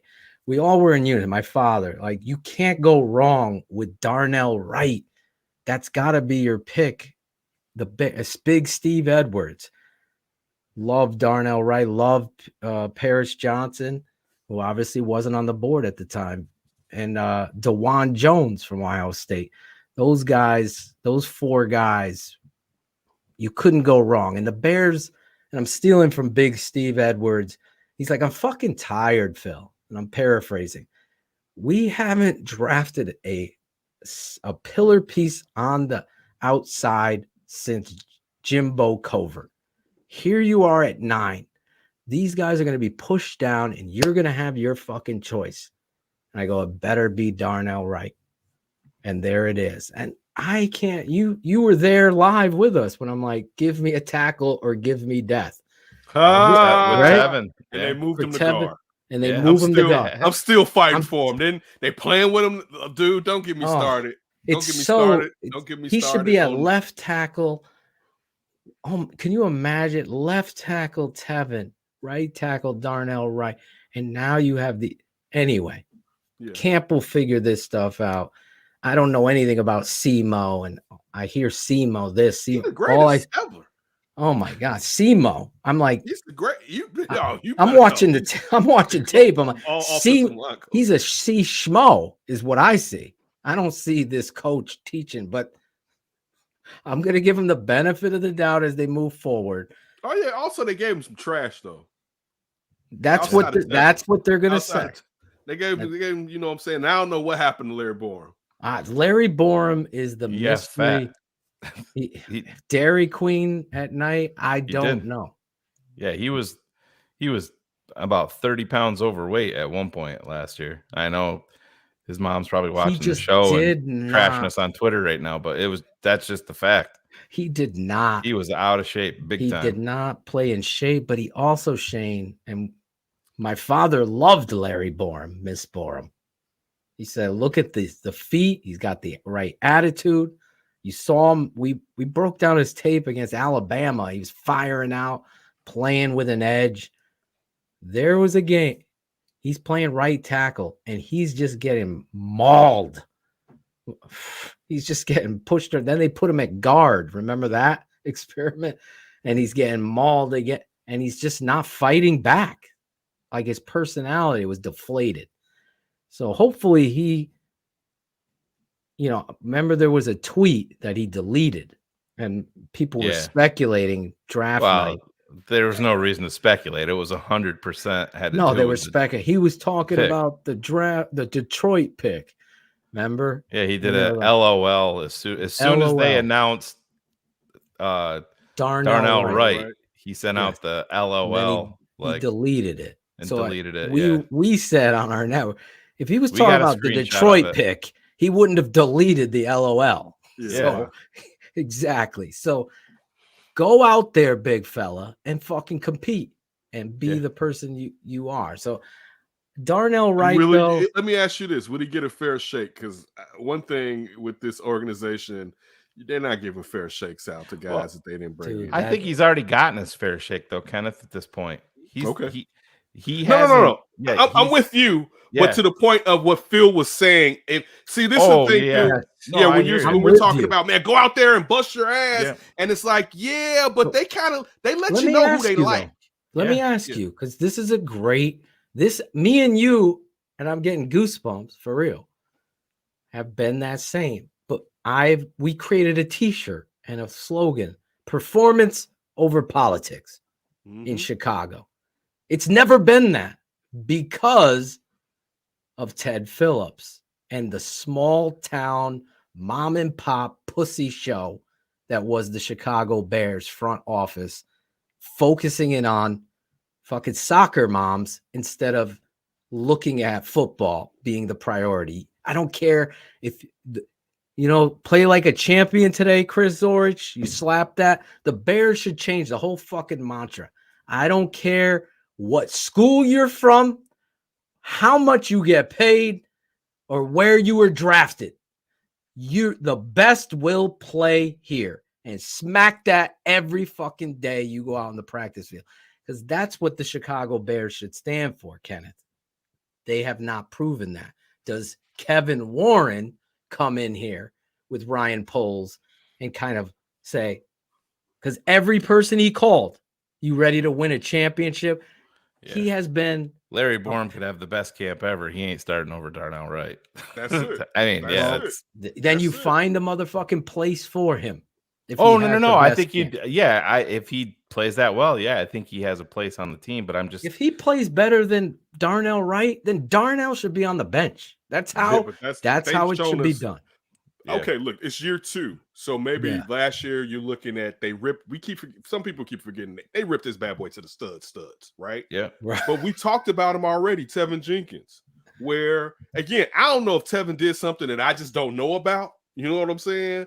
But his treatment, the platooning, all right, he look, the injury, that's one thing, but the type of player he is on the field, and when I hear. We all about competition, but Braxton Jones gets to sit out there as long as possible to figure it out. You're not being honest. And again, look, I'm not even being a child from the point of, I get it. I get you want to prove you know how well you are when it's drafting players, and you want to give them every chance to succeed because it proves that you're right rather than wrong. But that's just the issue that I have when we're saying that. And again, if Borum balls out and he's a swing tackle, but I would say unless Darnell Wright stinks up camp terribly, it's not a chance. No. He could be slightly less than Borum, and he's gonna get the opportunity because Brian Poles is looking at it as these are my guys, and I'm gonna get him out there. And I'm sure in his head the excuse to a degree that he's making is they just need more time, right? Yeah. If they were willing to give Braxton Jones that time, they're going to give the top 10 draft pick that time. They are a 5th round pick. So it's like that's why I feel I was asking the question as far as will they give it? Does he have a fair shot? Because as of right now, I don't believe so. And this isn't just like the big indictment on Ryan Poles. This is what most general managers do. 100%. You know what I'm saying? Especially like most guys, like even when, and what you're saying is right in the idealistic world, but you're not benching a guy that you paying $30 million. You know what I'm saying? Especially at the beginning. Now, if you've had him on the roster for a couple of years and he's a chump, then you even have an excuse with the fan base to go ahead and do whatever you're going to do. But most of the times, if I'm paying you, you're going to play because I want to prove myself right. And that's just how most organizations in sports, I won't even go to NFL, most organizations in sports lean that way. Nate Davis didn't show up to voluntary minicamp. Guess what? He's going to line up with the ones. He is. Right. Yeah, exactly. He's going to because. But I think it's important, Kenneth. You brought up Tevin Jenkins, and I know Phil and I have rehashed this. The one thing that sticks out with me the most, and I don't know Tevin personally, obviously, you go back to the Bears last year heading into the bye week. They put out their official podcast last year at the time with Jeff Joniak and Tom Thayer, and Jim Miller was on it. Jeff Joniak asked Tom Thayer, he said, Big Tom, heading into the bye week, what's the one thing that you want to see at Hallis Hall heading into this bye week? What's the one thing? And I think everybody to a man was, hey, we want Justin to get healthy. You know what I mean? Bunker down, have him get ready. Tom Thayer said without skipping a beat, and this is on their podcast stream, number one thing I want to see Tevin Jenkins come to Hallis Hall every day and take football seriously, like it matters to him. And to me, when he said that on the Chicago Bears network, to me, Tom Thayer's not going out there for fucking clicks to say shit to get people to react to it. To me, that means that he's seen it, that Tevin hasn't taken it serious beyond the field. And I think that that's what it comes down to. That was a big deal for me when Tom Thayer said that. I need to see him at Hallis Hall every day, showing me that it matters and that he's going to take the game of football serious. That's a pretty big deal. Tom Thayer is a pretty cool cat. Yeah. Talked to him several times. This kind of gets back to the point that I was bringing up earlier, that everyone's not going to fall into this philosophy the same way. Yeah. And if he's your best offensive lineman talent-wise, you got to sometimes just deal with it. And I know that's a problem twofold, because then he's not their guy either, though. Great point. But how am I going to hold your foot to the fire when it comes to the hits principle, but he's doing this or whatever? Because I need him. Get your ass out there and do what I need you to do. Yeah. You know what I'm saying? Like, it's like everyone, life isn't fair. Like, that's one of the things, and we all know that. Like, someone who's more talented than so-and-so at this job may be a slacker, but due to their talent, let's just say you're in sales, right? Yeah. And Lawrence Taylor's the best. Nobody likes you, but you sell your ass off, right? You're gonna get allowances that other people don't get. You know what I'm saying? Yeah. So like I said, and I led with what did he do, right? Because it has to be something for how you all treat him, because when he's out here, and I get it, in-house, you see stuff, your kid's acting up, you know your child better than us. And I know he's a grown man, but you get the analogy I'm just trying to use. But when your kid is out here, man, he is a sparkling. We all think he's a damn valedictorian. All right. So again, you don't have to let us know. Just keep it in-house or whatever. But you're right. If they put that out on their podcast, they're sending a message, which also, to be honest with you, to a degree, I don't like that. You know what I'm saying? I don't like it, because you're kind of setting up the context in a manner that you want. So whatever happens later on, you know, just like we didn't know if he was going to be here this year, you know what I'm saying? It can be, because of this and because of that, when you're not good enough to decide this right now. You don't have enough after that, and we're saying that the first 5 linemen are good. Who the hell they got? And I mean, for real, all right, they got so-and-so, they got this guy at guard who he can play both sides without issue. It's no problem. Oh, they got this tackle. And again, maybe it's more, but and we all know offensive linemen go down. You know what I'm saying? Tyree Carter he replaced Nate Davis, and maybe he's improved, but who knows? Right. He knows. He was out there today. You mean? He's been the right guard since Davis hasn't shown up. Thank you, Ray Clark. But I think I remember Jimmy Johnson saying that. Oh, it's 100%. Yeah. I treat everybody the same. He said, Michael Irvin, you go run till you throw up. The other guy, you're cut. Right? Yes. Like, Michael Irvin fell asleep in the meeting. Yeah, that's fine. All right, don't do that again. Yeah, he will get fined, but he ain't getting cut. And that's football, and we get it. But I'm with Kenneth. That has made my questions about this offensive coordinator and this offensive line coach be a priority. They're my number one concerns going into this season. Like, everybody's given the offensive coordinator this fucking glowing. I don't see it. I have no idea what is there in regards to Luke Getsy. And Phil, I heard someone worried about if Justin performs well this year, that, man, we're going to lose Luke Getsy. And I just had to laugh. That's your worry, that you're going to lose Luke Getsy? I'm sorry. Please continue. If he gets hired, that means something happened good. But that would be good that he got hired. But I said this. Anybody, before he got hired, people was fearful of, man, the offensive coordinator is going to end up being the head coach in a year, so replace him. And then honestly, if Justin is improving, Justin should still be able to continue to improve. He still needs coaching, but if Justin is that dude, you find someone who's playing with the same scheme, and you keep going with the same verbiage, and you keep it moving. Like, I'm not worried about that.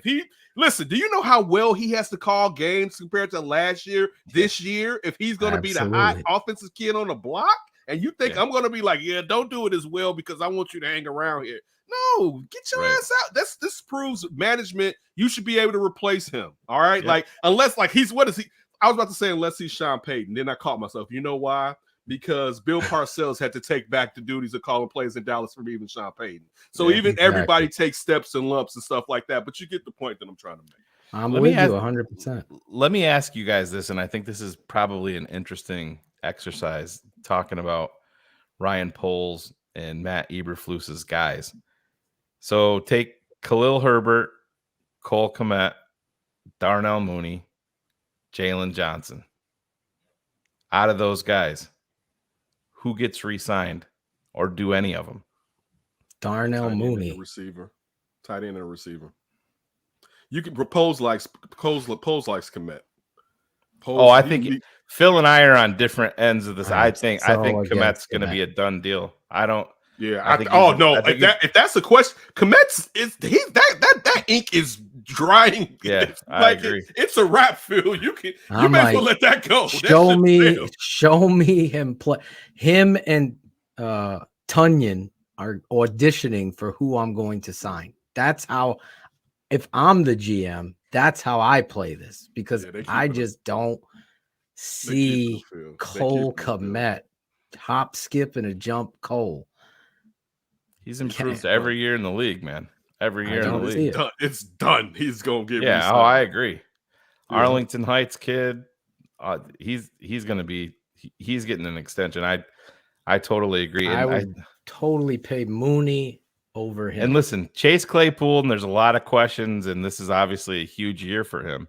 But I always say this: if you're worried about Ryan Poles guys, who does Ryan Poles have more invested in between Chase Claypool and Darnell Mooney? Claypool. Know that. Yeah. And I'm not saying that he needs to be resigned over Darnell Mooney, but I'm just listening. He pulls out one. He pulls out one, man. He's going on the list. If he pulls. But if he comes out here and has listen to them talk about, let me ask you: if he comes out here and has a really good year and puts up 10 touchdowns, and do you think he's going to pay both? No, he's not playing both. Who? Between Darnell and Chase Claypool. Well, they got plenty of money, so yeah. I mean, you continue the continuity for your quarterback. I'm with Kenneth. I don't think they're paying. I don't think they're not going to pay 3 receivers. No, because you still got. I know Moore's deal isn't. It's not cumbersome, but he's still getting paid. You know what I'm saying? So you're going to have 3 receivers making double digits annually. Claypool, and this was going to hurt you, Phil. Yeah. And Cole Kmet. No, fuck that, Cole Kmet. And Cole Kmet. So Cole Kmet. What does a Cole Kmet deal look like? Like, seriously, that's a great question. That there is the question. What it is? Cole Kmet? Yeah, he's not going to reset. He's not resetting. He's not resetting the. He's not resetting the market. No person. He's 24 years old, man. I've ever They're met. Bringing him. Has ever said, "Hey, Cole Kmet, man, that guy." But he's not the guy. Phil, his arrow is still. He's still ascending. You're worried about the guy jumping up in the fucking air. No, you're done. You're jumping. No, I'm not. He doesn't. He lacks effort to finish his blocks. Yeah, he jumps to catch. He is split personality. He's schizophrenic as a tight end. He will sometimes drop his pass. There's been so much consistency on this offense. Well, you have a job to do. So does everybody else. Don't make an excuse up for him. Has Tevin been That's consistent? The problem. Yes. Oh, he has. He's hurt. He's missed. How many games has he missed? He's consistently hurt. That's so yeah. Great. That's what I'm just saying. When he's out there, he consistently performs. Kmet, no. Bullets, nobody. He's not Jason Kelce, or he's not. No, that was wild. Travis Kelce. You can't. Wait, nobody. I think this is the problem. Everybody says that. Nobody. We're not here like, yo, Cole Kmet's that dude. No, that's not. Yeah, nobody's saying that. I'm reading the tea leaves. Can't you say? Everybody says that, including Shane. It drives me insane. Wait on Kmet. Show me this year that you were gonna take this next step I've been waiting for 3 years to see. That's all.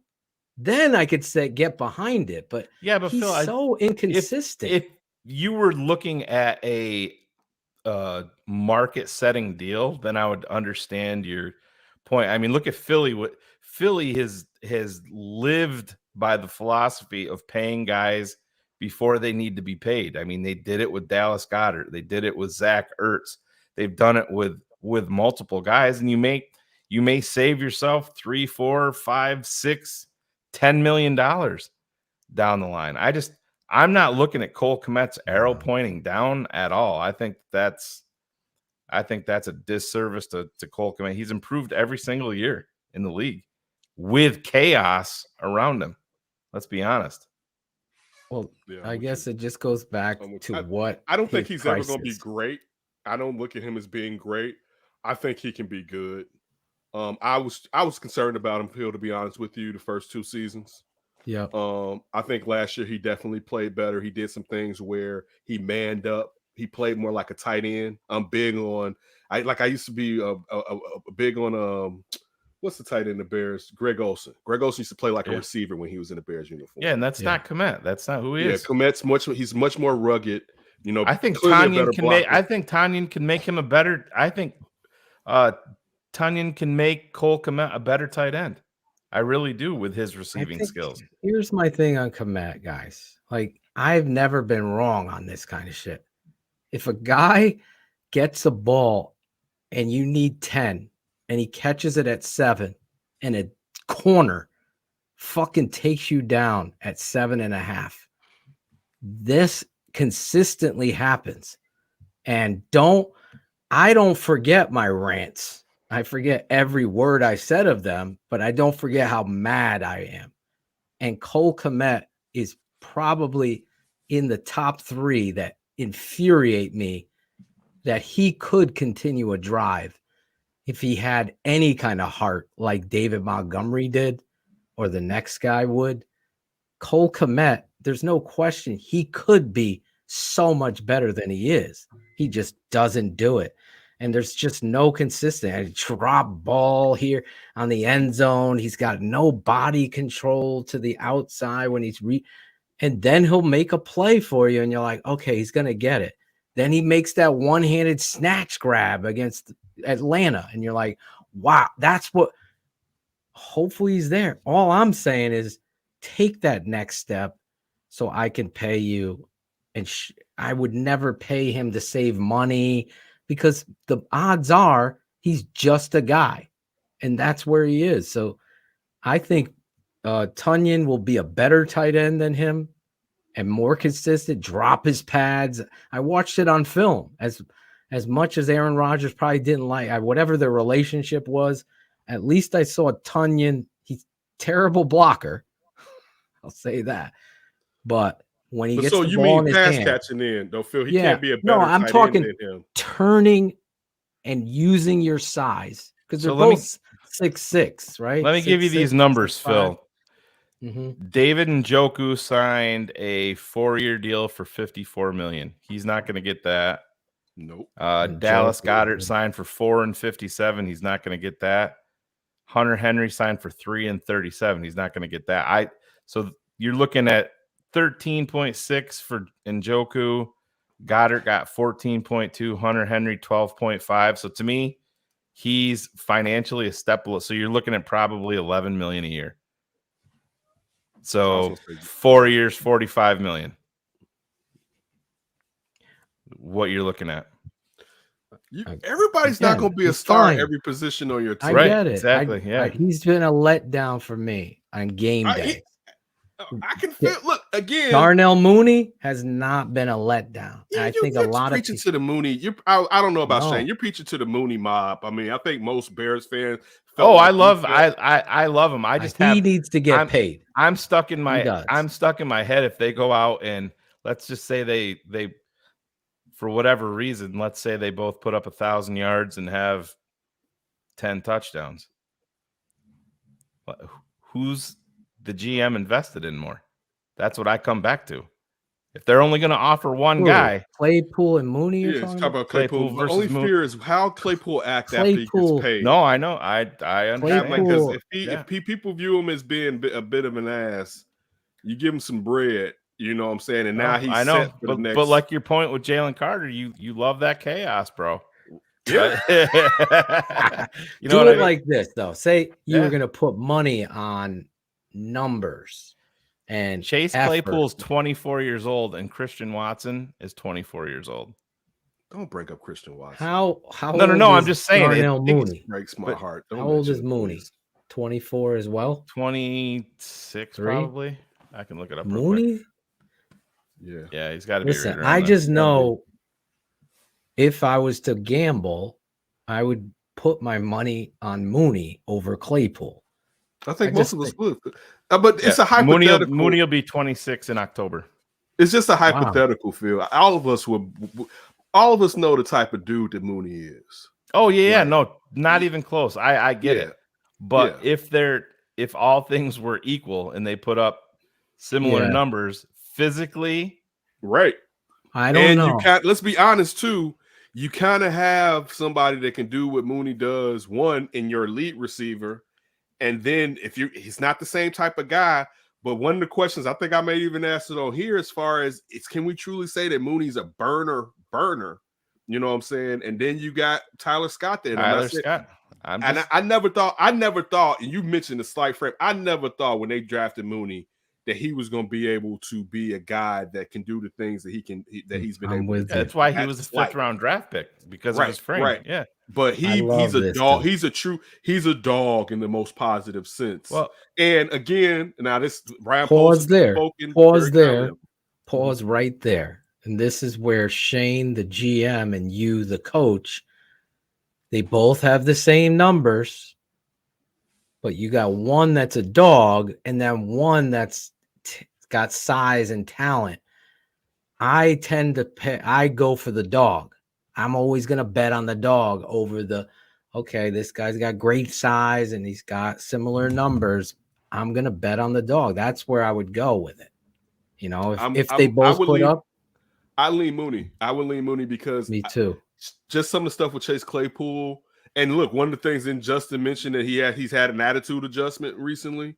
And that's something that you kept hearing from the media was like, yo, dude is different or whatever. I would lean Mooney, but to Shane's point, you gave up a second-round pick, which ended up being the top pick in the second round.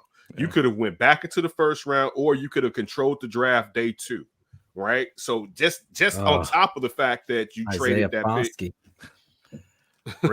Ray said when Fields had no one to throw to, Mooney was there. Well, yeah, who'd you fucking want? Simba Webster?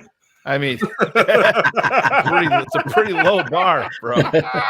I'll take Pettis, yeah. No, listen, I'm not bagging on Darnell Mooney at all. Love the player. I would have no issues at all. And his ankle injury is going to play into this. He's got screws inserted into his foot. And when you have a slight frame like that, when you're a guy that is based on speed, to me, that now I can't pay you right now.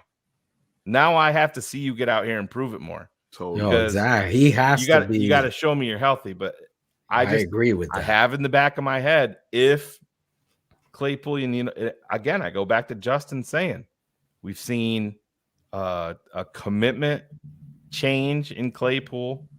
We've seen him take things more serious because it sounds like he came here and he was a fucking dick. Really? It doesn't sound like that's what I kept hearing all the time. Yeah. Like, look, emphasis on the D part. That's what I heard a lot of. Big D. Yeah, Potash talked about his meltdown in the locker room, and he's like, Jesus. Really? Oh yeah. Yeah, was it the I didn't hear any of Jeepers Creepers. The Jets game? One of the game Courtney Cronin talked about it when he got interfered. What was the game? Oh, it was the Minnesota game. Remember when Tim Boyle came in and when they were rotating? Game.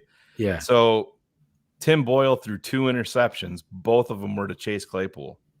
And Claypool lost his shit. Guess what happened? Chase Claypool ran the wrong route on both of those plays. On both of them. Jesus. Both picks. So he obviously needed an attitude adjustment. Right. You know, I just think he came here.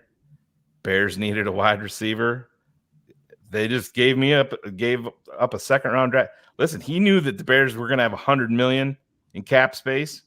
They had no wide receivers. Right. Damn right. I'm in Chicago. I'm in a huge. I just got out of Pittsburgh. I'm with Justin Fields. I'm in a huge media market. They need me. They invested in me, a second round draft pick. He probably thought he was a little bit more important than he was. If he balls out, do they do the deal with Carolina for DJ Moore? Probably not. They don't. They do not do that deal. They don't. Yeah. You're right. they're good looking. He's going for one of those other players on that roster, probably D-line. Yeah, They're Brian not, Burns or Brown. Yeah. Yeah. they're not. Yeah. It's crazy how this roster gets formulated every year. The Chicago Bears get your hopes and dreams ready for it's a training camp. It's a sickness. It's a disease.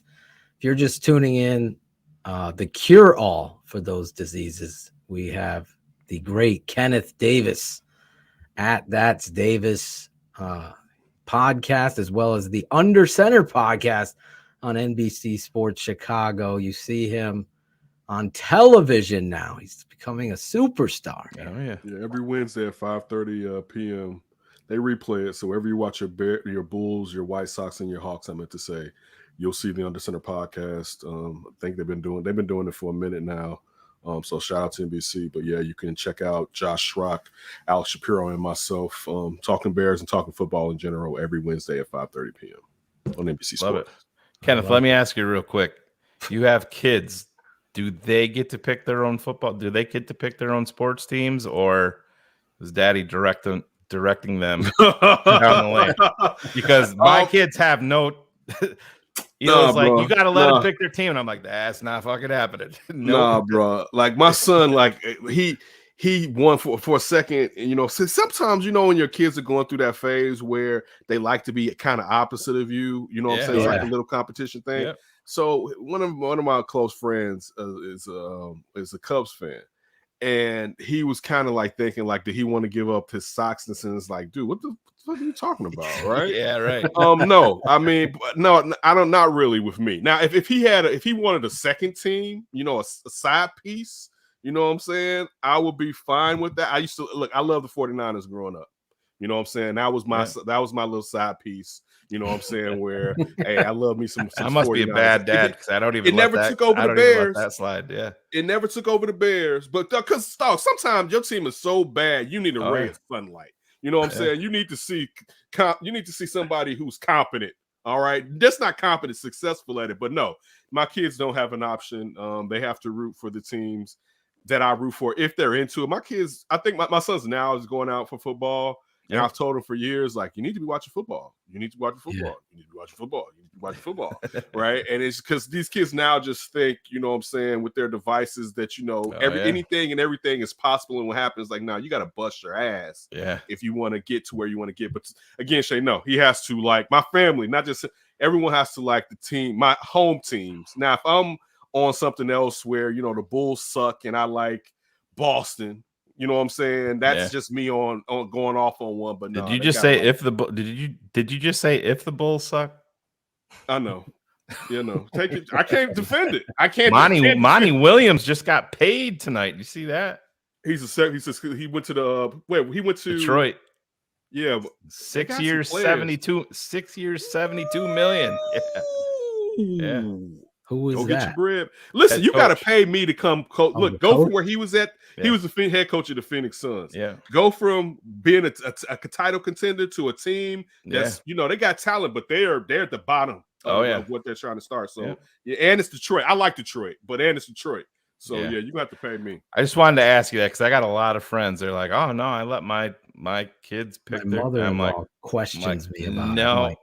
My father didn't do it to me. I always tell the story where he was the coach and he wanted to know what position I wanted to play. And I said, running back. And he put on the old NFL films VHS back in 1982 and Billy Sims and all these players, right? All these George Rogers, if you remember him. George Rogers. Former Saints running back. Okay. There was a Archie Griffin, all these guys, right? Okay, and then I know.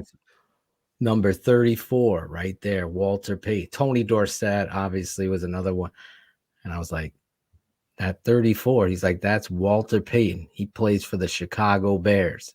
That day forward, that's all I did was talk about Payton. And then my loyalty to the Bears came, and that's how this disease. That's a great way. happened. That's a great way to become a Bears fan. See, the bad part, how many people get that? where I know. it's not just the best player on the team. Arguably, it's one of the best players, if not the best player of the league. And Ever. it draws you in. Oh my and God. you get to see him. And that's my squad right there. And that's kind of the issue with the Bears in general, where there hasn't been enough of that. Exactly. It hasn't been, and it's been a lot of bad drafting. And this that one regime. This is regimes. Yeah. Where it's like, and again, they're lucky that their fan base. Just think about it. We're in 3 different places, right? And all of us are like, we force our families to be Bears. Yeah. And if we didn't do it, it wouldn't be happening. You know what I'm saying? Damn right. Yeah. There's nothing to attract anybody. They'd be wearing Mahomes jerseys right now. You're right. Yeah, exactly. Yeah. They would. I mean, Justin Fields has, because I'm coaching the Bears flag team here in Southington, Connecticut. We're 3-0. No one has scored on us. Our defense is locked. But anyway, the kids now. You ain't got no Cole Kmet on that team, though. Justin Fields. We do. We got a big tight end. We got 2 tight ends that are catching the ball. Can you imagine? We have 2 Tates on our team. My son and one of his best buddy, Tate Ferguson. 2 Tates. Who would have thought that? Anyway, real quick, what positions do your sons play? So Tate plays quarterback and safety on defense. He never comes off the field. Ooh, and then I have Devin, who plays edge rusher, but in this league there is no rush, so he plays outside linebacker and tight end, wide receiver, and sometimes he goes in at running back. But Phil still sends them when they're not paying attention. You still you're allowed 1 blitz. You're allowed 1 blitz, Kenneth. Actually, we have a girl, Harper, her name is, and she is a dog on the blitz. Like her motor is no Jalen Carter. Harper, I send her. You have to be 7 yards off the ball, and you get 1 blitz for every first down. Okay. And there's only midfield line. It's NFL flag rules. It's pretty cool. It's a lot of fun. Kids are having fun with it. And then I've taken over the head coaching job in the fall for the tackle team. So I'll be coaching football and juggling BHL on Sundays because they play Sunday mornings. So I got to hustle home for the Bears. It's going to be crazy. It'll be on delay. It's all YouTube TV now for us. So there'll be a little bit of delay built in. I got to pay for YouTube TV, Kenneth. I'm not lucky like you and Ivan living in the city. Let me just pop on, what is it, Fox. Hey, you better do that before June 6th or it's going to be $100 more. No, I'm going to buy it before the 6th. I get paid tomorrow, so that's what I'm going to do. Anyway, Kenneth Davis, we've kept you a long time, and that is tradition. It wouldn't be us if we didn't do it like this. I enjoy it. It's good to talk to you guys. I didn't make it during the dog. I'm gonna be honest with you. I still ain't really came back from draft time. Like I've been tired for like a month and a half. From the last week was her birthday. The week before was the week before was her birthday. The week before that was Mother's Day.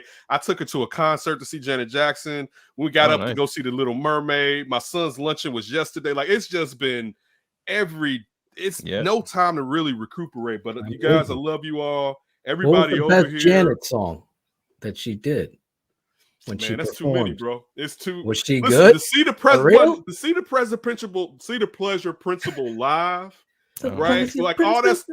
Yeah, dude. It was like, damn, right? And just how she shaped young girls around the world. But like, I can remember like the Guess jeans and how all the girls in my hood.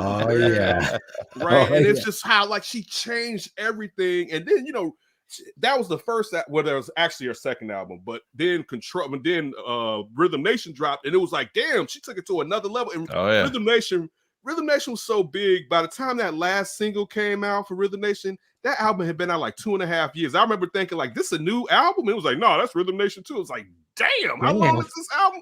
How many singles are you dropping on this? So it was great to relive my childhood. It was great to see how happy she was. She was feeling it. The environment was good, but it's just been, again, I shouldn't complain. It's great to be this busy, to be healthy enough to get out and do the stuff, to be able to afford to do some stuff like that. So I apologize for even complaining, but I enjoy coming on with you guys. I want you gentlemen to be safe. I hope everyone's healed up. I can't wait to talk to you during the season. Hopefully this time, Shane, when Phil comes back to Chicago, you can finally meet you. Yeah, Riley and I think the whole Marsaw crew's coming this time. Okay. I'm definitely gonna be there, even if I have to leave their asses at home. I'm definitely making the trip. I told everybody, I'm like, don't get sick, don't die. We've had too much of this bullshit. I'll be in Chicago this weekend, whatever weekend we decide on. Great. Kenneth, real quick, the TTNL party part 2 will be happening in the city of Chicago. Oh, so you're not taking us to mansions this time, Phil? No, the mansion's been sold. They did say they did so. They sold because they had the place down in Arizona, right? Was that what? Exactly. He's living rough. Poor Jim's living rough. You got to see that Arizona thing. He's traveling all over the world. I spoke to him today, and then his office is downtown. And Cherie and my wife are like, "This would be the perfect place to have the TTNL." So it's overlooking the river, and they got and there'll be no long toast this year, I promise. But we will have some. It was fine with me, bro. It wasn't. It was funny too. It was fine with me, man. It was fine. We enjoyed ourselves. We had a good time. Anybody? Listen, if you're not invited, I feel sorry for you. I shouldn't say stuff like that, but I'm just gonna be honest with you. It's a great time. I'm gonna again. I enjoy the love, man. It's back at you guys, and just be safe. I know we talk shit, we talk football, but more important, man, just be safe, man. And I'll talk to you guys down the line, man. God bless you, bro. You're the best, Later. man. Love you. See you, Kenneth Davis, NBC Chicago.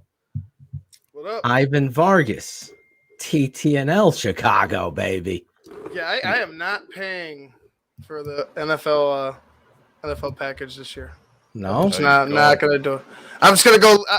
I'm gonna hate unless they have like single game type of. I can't believe they didn't do that. Because like the NBA League Pass, you can can pay for the entire thing, or you can just pay for just the Bulls games. I'm surprised they didn't. They should have offered the team only option.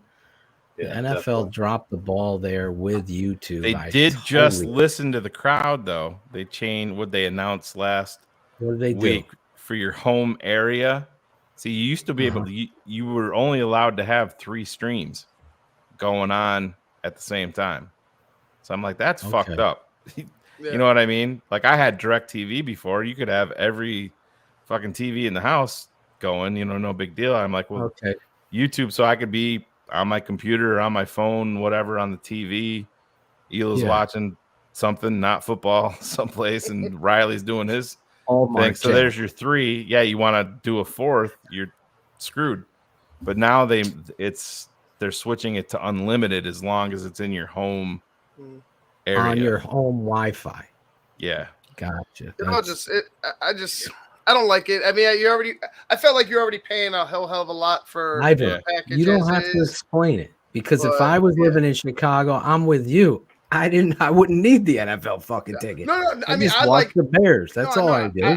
I feel you on that, but like for me, I want to watch the fucking good games. Like sometimes, you're gonna get the Bears, obviously, but sometimes they don't play that second game on CBS. It's like the fucking rodeo or something. You know what I mean? So like, you know what I'm saying, Cherie? So like Cherie knows. So it's like you get the radio or the rodeo or something, and I want to watch, Chiefs, Raiders or some shit like that. This is an issue I have. Quick, if I pay Phil, for the Sunday ticket, I should be able to get the ESPN game on ESPN. If I don't have ESPN, it's all.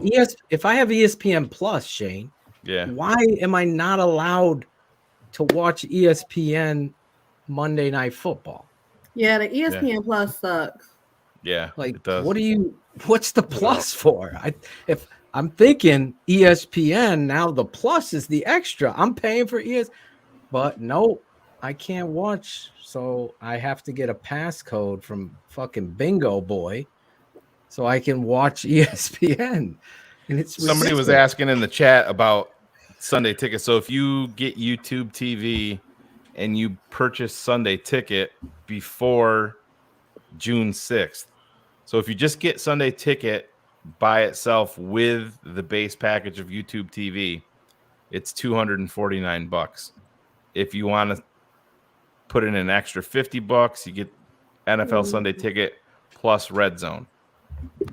But after June 6th, it's going to go up 100. So that $249 is going to become $349, and then the with Sunday 300 is going to become $400. So let me ask you this, because it's important. You've had YouTube TV for a little bit now. You've test driven. Yeah, initially I'm like, think of it? Oh, I love it now. That's yeah, good. it's totally.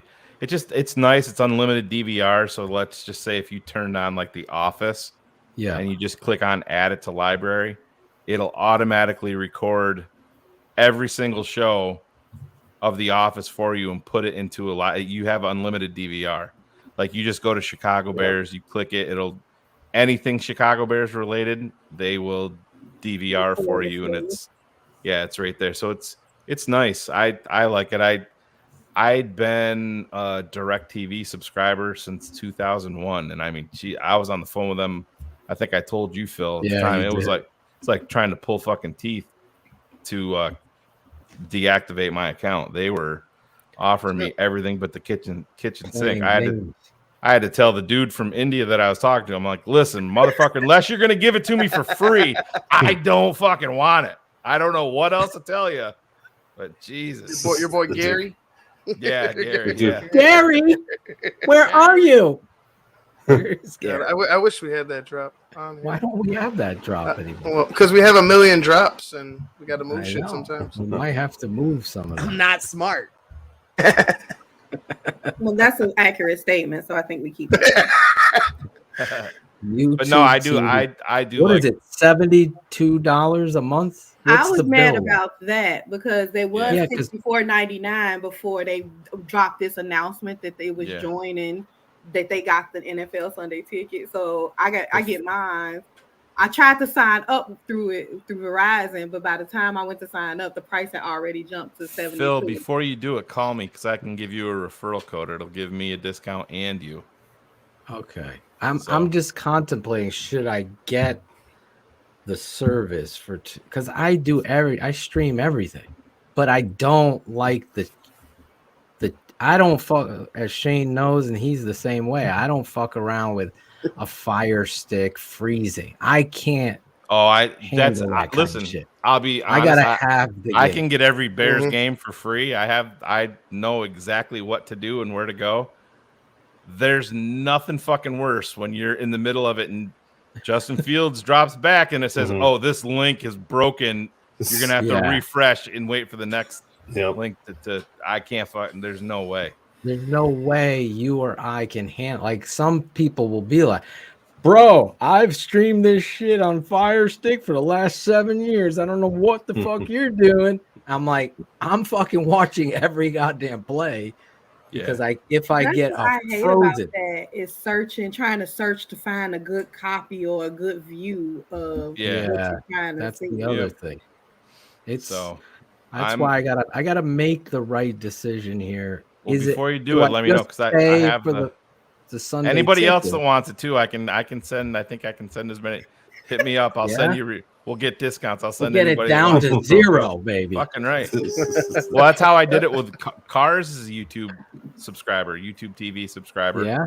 He sent me a referral, and it gives him, I think it's like $15 for so many months off or whatever. And then Mark Egan, one of our patrons, at that point I had just signed up for it, so they wouldn't let me hand out any referral codes. So I just said, hey, I hit up Cars, and Cars gave him one too. So, but now I can. So fuck Cars. Maybe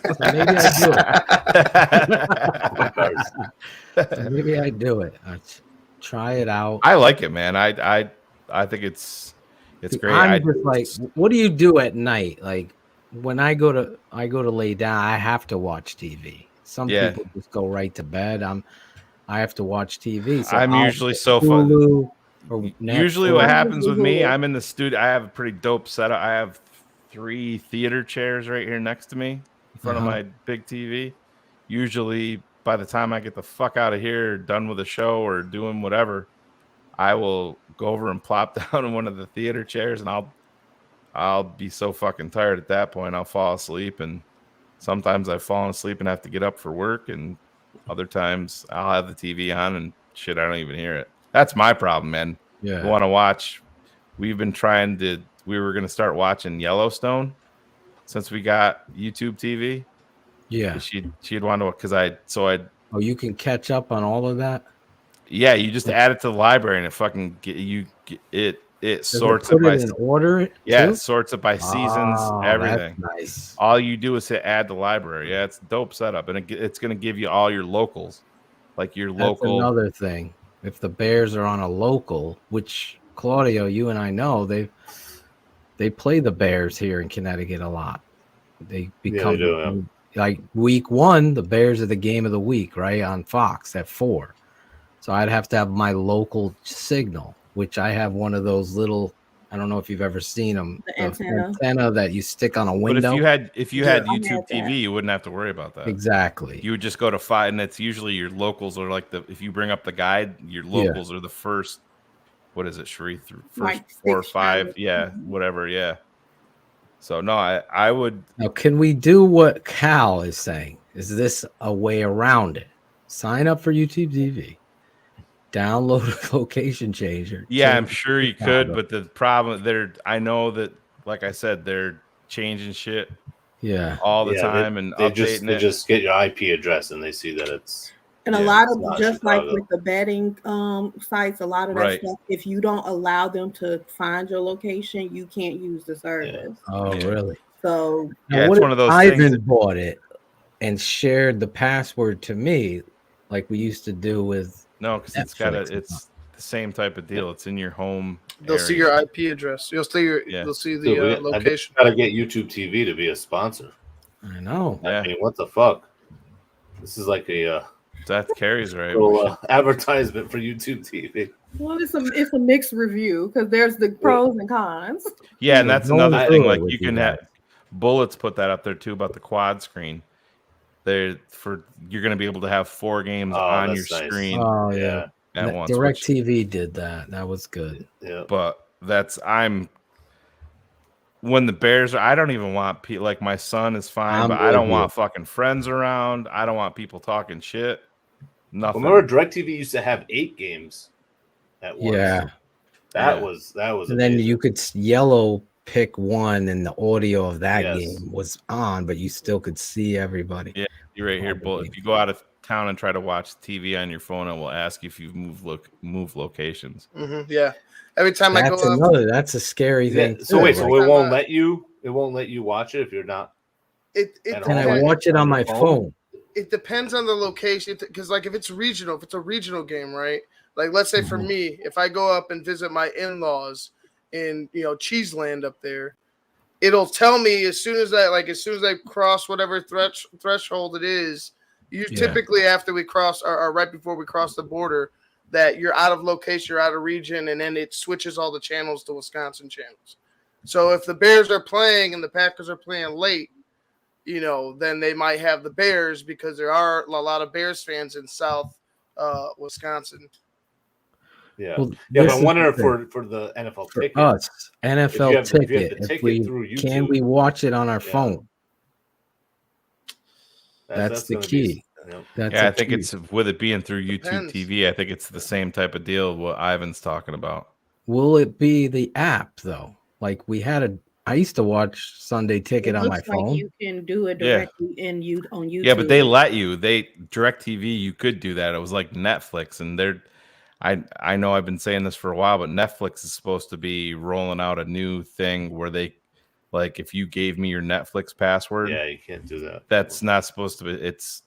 They're revamping all of that where it's not even going to be possible to do that anymore. Yeah, a lot of streaming services. I know we kind of talked about it before. A lot of streaming services are cracking down on sharing passwords. Yeah. Well, they got to chill with that. I just hope YouTube got business-wise, they losing money. So what's that, Claude? No, I was just saying. I hope YouTube, once this launches, that there's no issues. They do Oh, have yeah. YouTube that they're TV able on to their have. I mean, it phone. happened with Didn't DirecTV. something Remember a happen? couple of weeks? Yeah, Yeah. no, it was not happened direct. during the finals where it blacked Yes. out like at the. Yeah, but that was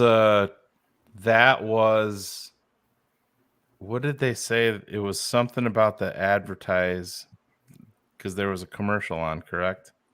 And then didn't it just get stuck on that It was commercial? some basketball playoff game. Yeah, Yeah. but All the last year people- there was a week that the Sunday But ticket was not DirecTV working. fucked up. Remember? Yeah, And so they're Game like, Pass, they've all fucked up. so that's YouTube TV. That's the You app. can watch it on your phone. Oh yeah. Now, there's a special app for YouTube TV. TV. Yeah. It's a separate app from YouTube. Yeah. Yeah. Yeah, it's not YouTube. It's not They the should YouTube put app. TTNL on YouTube TV. We have Yeah. our own channel. Yep. So, That would be dope. But anyway, what was the other? Get in somebody's ass today. Go. I am not a red zone guy. I know a lot of people go crazy over it. I don't. I want to watch the whole fucking. I like it after the Bears though, game. That's what I say. Like once the Bears games go off, I'm listening to Bears Hour Live, but I also got Red Zone on. Yeah, I mean, if you're into love fantasy, Red Zone. you know it's good for fantasy because it just And shows I could give all two the fucks sport. about Yeah, fantasy. but that's Then let me do what I hired to do. Hey man, it's a good show, all right. Oh, yeah, that's right. I gotta start clearing some How space many on my logos? phone. I got clips are gonna be coming up again. Oh, this is Claudio the Barber.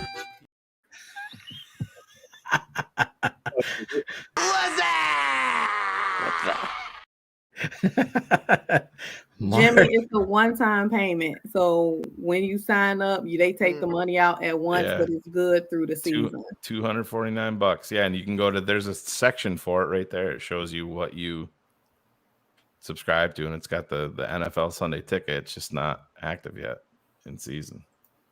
Nice. So if you give me the code, it'll be $15 off for how long? For the year? No, it's like maybe 3 or 4 months or something. Oh, okay. Do they have a phone number to call and complain if there's an issue? Yeah, yes, I'm already. Oh, okay, because do they negotiate deals? on. No, my issue was when I went. Shane to and I sign up. would have it planned. Oh, Remember, yeah. we wrote a script for Dan. Oh yeah, we did. I forgot about that. For DirecTV. Oh my god. Dan was like, Dan, I don't want to call them and make any that problems. Wouldn't be That wouldn't up be to par, and that me and 2 hours we were on the phone with Dan. Dan's DirecTV bill was exorbitant beyond fucking $3.98. belief. I'm like, bro, like it's like having a fucking credit Shane's card like, with that's a mortgage. 62% interest rate on it. He's like, fuck it, we'll just go with it. Oh, it was something insane. So Shane and forget I what are the final- I'm talking like- to him on the phone. He's like, Phil, Shane, I know, but I can't do it. So It's Shane just wrote out not a whole honest. fucking Yeah, script. so I wrote like a fucking novel. But didn't I used you to end do up it every year. calling for him? Because I think, yeah, I did. I did. You and got they him gave a deal. Yeah, I called him like, hello, this is Dan Aguirre. Oh, his boy. Oh yeah, I did it. This is did. Dan. I swear You to may God. know me as Dan McMahon on the radio. I forgot all about that till you talked about it. I did. I called direct. He gave me his account number, his email He got address, the Sunday phone ticket number. for free. He Yeah. got Showtime Max. And I still think he said to me, "Oh, thank you." that It was was very short. it, yeah. Like Shane called me. He's like, dude, I spent like 4 hours with DirecTV getting Dan the deal of a century. Yeah, And I forgot all Dan about that. Thank you. Thank you. And Mo Bierman makes a good point because I have had some games during last season where I got so frustrated that I was like, Yeah. fuck it, I'm just gonna watch Red Zone. What? I used to call DirecTV every single year in like August. Right before. And I'd always give him the same bullshit line. I'd tell him that Hila was pregnant and she was on full bed rest. He'd be like, "Oh, I feel so bad for you." Wow. Now, what does she like? Does she like movies? Does she like the Home and Garden Network? And I'm like, it's crazy. She's actually a huge fucking football fan. You have anything for You have anything for Sunday Ticket for free? Elo's over there like, you fucking dickhead. Yeah, I was just doing it for the free Sunday Ticket. Every year, same shit. Her leg. Yeah. You getting pregnant, so daddy can get free football. Every year. I would do that for you. I had DirecTV for 11 years since. Yeah, I had it since 2001. You had it longer than me. I just took all of my equipment back yet because you can just take it to a UPS store and drop it off. So I had 5 receivers. Holy shit. And like this media tower thing. I forget what the fuck they call it. I took that back. But of course, they leave that. They're always going to fuck up, son. Oh, I'm taking the fucking dish off my house. They're like, no, we'll just keep that there because when you sell your house or if you want it back, you can do it. And I'm like, nah, I'm good. I don't want that shit in my house. It always worked, Carrie. Oh, it always did. It always did. You had to commit to it. Yeah. You knew what you were. My wife would just look over at me and laugh. I'm like, but I love all that shit. Like when we go to buy a vehicle, Ela can't stand the art of negotiating. I'll wear them the fuck out, and then you go back for more. You know what I mean? You're like, yeah, this dude just wants to rent. No, I did. Oh, DirecTV, hell yeah, used to do all that all the time. Then I had remember I had the DirecTV guy pretend that he fell on my property and sued me. He was like, he didn't even have a DirecTV truck. He was one of those fucking subcontracted out motherfuckers. Oh my God. This stayed for like 5 years. He ended up getting some money out of the insurance for fuck's sake. It's crazy. I remember when you called me about that. I go, motherfucker, I never, ever, ever. That guy, oh my God. I hated DirecTV for that. I loved it to begin with. It was great. Yeah, you can get Sunday Ticket without YouTube TV. Is it $350? It's $100 more. You get it for $249 right now. Okay. With the YouTube account, but so that $350 will probably become $450 after the 6. Yeah. Jesus. I better get negotiating. No, I still have the dish here. I haven't taken it down yet. I'm gonna take it down and take it to the dump. Processing center. Yeah, the dump. Get rid of it. Maybe I'll send it to Dan Aguirre. Well, Shane, I'm currently in debt because of DirecTV deal. I forgot all about that. Dan, we're not making fun of you. We're talking about a funny memory. I totally blanked out on it until you brought that up. I forgot all about it. That's damn. I bought Dan the Bears 100 book. Remember that? And then he called me and told me all the grammatical errors in it. The factual errors. Yeah. Well, actually, in 1978, Dan Pompei is wrong. He was an encyclopedia. I know that. I mean, Dan, he knew everything. Yes, he did. Anyway, I'm going to have to make that decision to YouTube TV or not to YouTube TV. You got 6 days. That is the question that's going to be happening. You have to commit to that. Do I cut out any of these real quick? Do I cut out like Hulu? No. No, we have YouTube TV. Yeah. We do the 3 combo thing. It's like Disney Plus, ESPN Plus, and Hulu. Yeah. Then my cell phone comes with free HBO. Well, it's just called Max now. It's not HBO Max. Yeah. It's just called Max. Max. We have Peacock. I have to have Peacock because of The Office. Well, now you can just do it on YouTube TV and it'll. But the only problem is I don't know why it's like that. They only keep your DVR so whatever you DVR, they only keep for 9 months. 9 months? And then auto delete. So all those cartoons on my DVR. What happened there? I don't know. Shane's voice was dropping out. Oh, I don't know. I don't know if Claudio was talking over you. I got Prime. I got Hulu. Oh yeah, I got Prime. I got Peacock. I got Disney Plus. Netflix. Yeah, we got all of them. What else? Yeah. Well, I had all that shit, and then remember DirecTV everybody's on like, top "Oh, of we're it. gonna cut the cord. I'm not gonna have cable no more." Now we're paying fucking more. Exactly. That's the only thing that I don't like about think it's YouTube still TV is there's more. no history channel on there. That was my only thing that I didn't like. But Well, if you have all those, you are definitely paying. It is monthly. Yeah. Well, like Shane was saying, some For of the a lot TV of cell service. phone companies give you something free. Like for Verizon, I'm getting the Disney Plus package free. Oh, okay. That's 3 services I'm not paying for: ESPN Plus, Hulu, or Disney Plus.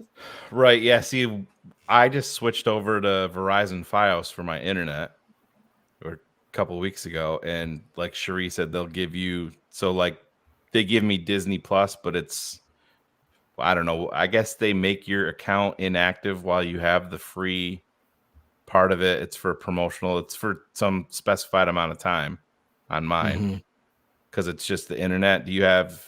Oh, okay. Mine's just the internet through them. So maybe.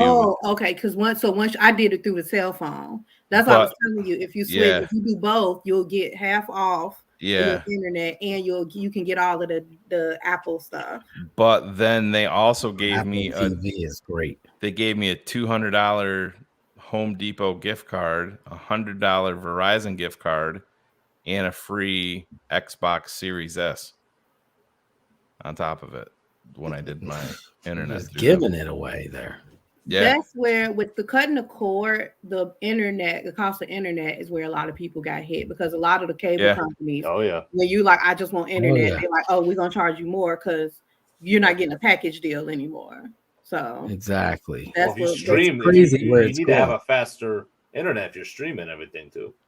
You know, like my house, everything is streamed. Fiber. So you got Are you fiber, Claudio? Now? No, I might switch to fiber. I have it in my area, but I still have Listen, Comcast. you gotta switch. And I pay got a code for you. for internet. Oh my god, $150? $70 at the most. Jesus Christ, Dan. $60 for 1 year. Well, it wasn't. That's not what I signed up for. That was like fucking 3 years ago, and you need to call Arena. Do you need me to call? Is your wife pregnant on bed rest by any chance? No, actually, she is. Fake it, trust me, I'm a good actor. Claudio, I got a code for you on Frontier. Frontier, it's the best way to go. I just got another one. Say if you refer a friend, we'll give them $150. So there you go, and it'll only be like $60, and you'll get 1,000 up and 1,000 down. A gig. Yeah, a gig. Okay, but see, that's the problem with Verizon that I found out, and it's fucked up. Is what if I use their router that they supply me? It's like it, and I didn't want to. I wanted to use because I have a really nice Orbi setup, with the what do they call them, beacons. Like I'm driving down my street and my vehicle connects to it. The next house down connects to my home Wi-Fi, right? In my vehicle, and it's not showing. Like if I use my Orbi router, it fucks up. You're getting the true speed, but it's not showing you what it was. You switch immediately over to the Verizon router, and it'll show you the 1,000 up and down. But yeah, I haven't had one of those mesh. Yeah, it's Cars was telling me about how it's bullshit what they do, and they're fucking with something. But it's I guess you could use the DNS. You could use both routers and have one as like a bridge or some shit like that. I'm like, yeah, it sounds like way too much fucking shit that I don't need to get into. Yes, we're talking YouTube TV in the off season, streaming. It's obviously coming to the end of the show tonight. We had, if you're just tuning in, we had from the Under Center podcast, Kenneth Davis talking Chicago Bears, OTAs all night long here. And are we going to do it? Are you going to do it? Let us know. Are you going to jump to YouTube TV? Are you going to pay for the Sunday ticket? Or are you going to pray that your stream stays? YouTube could become the Gestapo. They could put a stop to the fire stick and all this stuff. That's another thing you have to worry. Are these broadcasts loopholes that have been there before still going to be there with a power monger like Google, who owns YouTube TV? Are they going to be on top of that? Let me know. I don't know. I'm asking the question. I'm not a fucking nerd. Where is it? Nerd alert. Where is it? Nerd alert. Somebody doing the drops off just somebody drop. Have you guys listened to the new Bears podcast with Pat, the designer? Not really. He drives me fucking nuts. I have not. He tries to sound like Bernie Mac. It makes me fucking mental. Really? Yeah, I'm not a big fan. I mean, I know they rotate in. They have Milk J-Mac cookies. on. They have Lance Briggs, Courtney Cronin's on all the time, which is good. But he just he's a big Bulls guy. He does like the Bulls Locked On podcast. But yeah, I'm not a huge. He tries to force it. He's got like a super duper annoying fake laugh where he tries to laugh at everything, and I want to rip my fucking eyeballs out when he does it. Oh, but get him on the show. Just listen to it. Yeah, and listen to it, and you tell me that he's not trying to sound like Bernie Mac. I'm gonna have to listen to it because I've not listened to one podcast. All I've been doing is trying to get this family healthy and watching shows to take my mind off of it. And the tape, we will be back, patrons, with our breakdown. My YouTube TV is 72. Yeah, Yes. I don't know where he's paying 80 at. Zahid, if you DM Shane, he can give you a code and you will get some 3 months, $15 off that. If you are a TTNL fan, DM Shane. Oh, I'm sure Pat's good, Alfred. I'm just saying I don't like his style. He needs to get past the fake laughing at shit that's not funny at all. Shane's usually right about this stuff. It's very, very forced. And here's Vincent.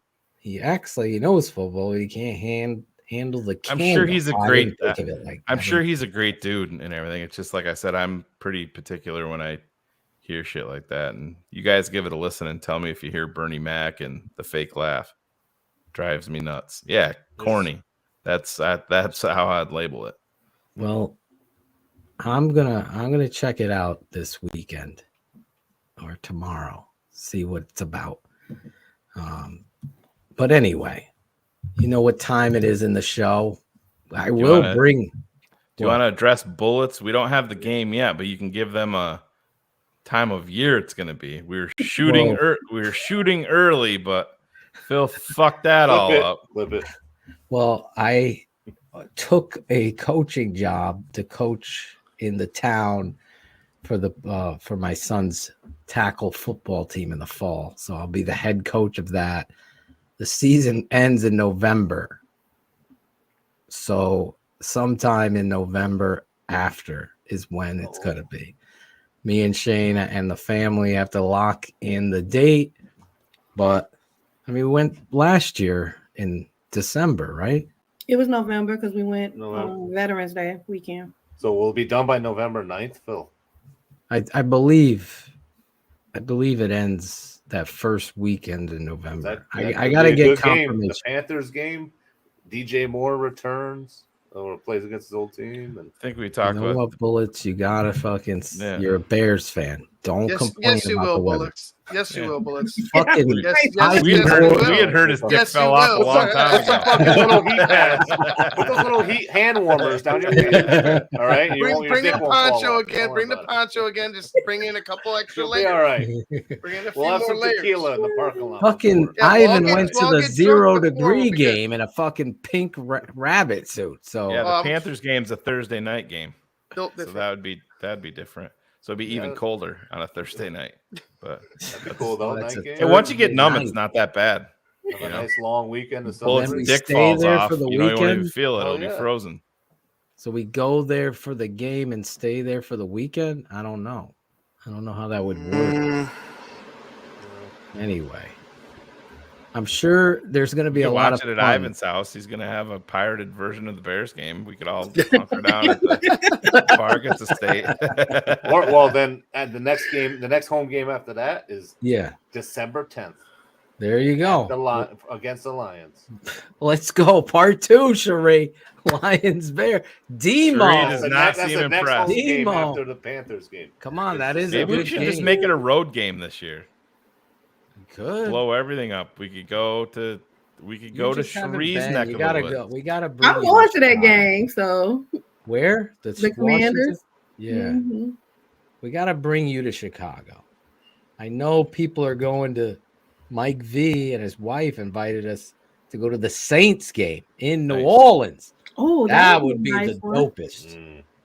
Like a road game party. We could bring all of our friends from work. Honestly, yeah.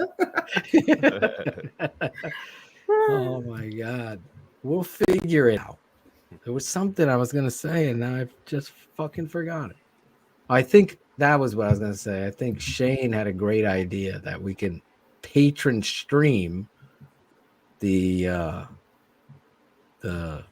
boys' games on Sundays for our patrons. Yeah. I think I'm trying to hire someone to fucking. I guess there's these robot cameras now that follow the game. Steph does it. She's gonna be the She one that's cannot holding the do phone it. like this. I know. She's the oh worst. my God, Tate, you're doing it so good. I'm sitting there coaching the defense real quick, and I look over my wife because they're on the sideline, and she was in charge of the snacks at halftime. I go, "Are you filming here?" Because we're on defense. She's like, "Yeah." So the very next play, Tate gets a pick 6.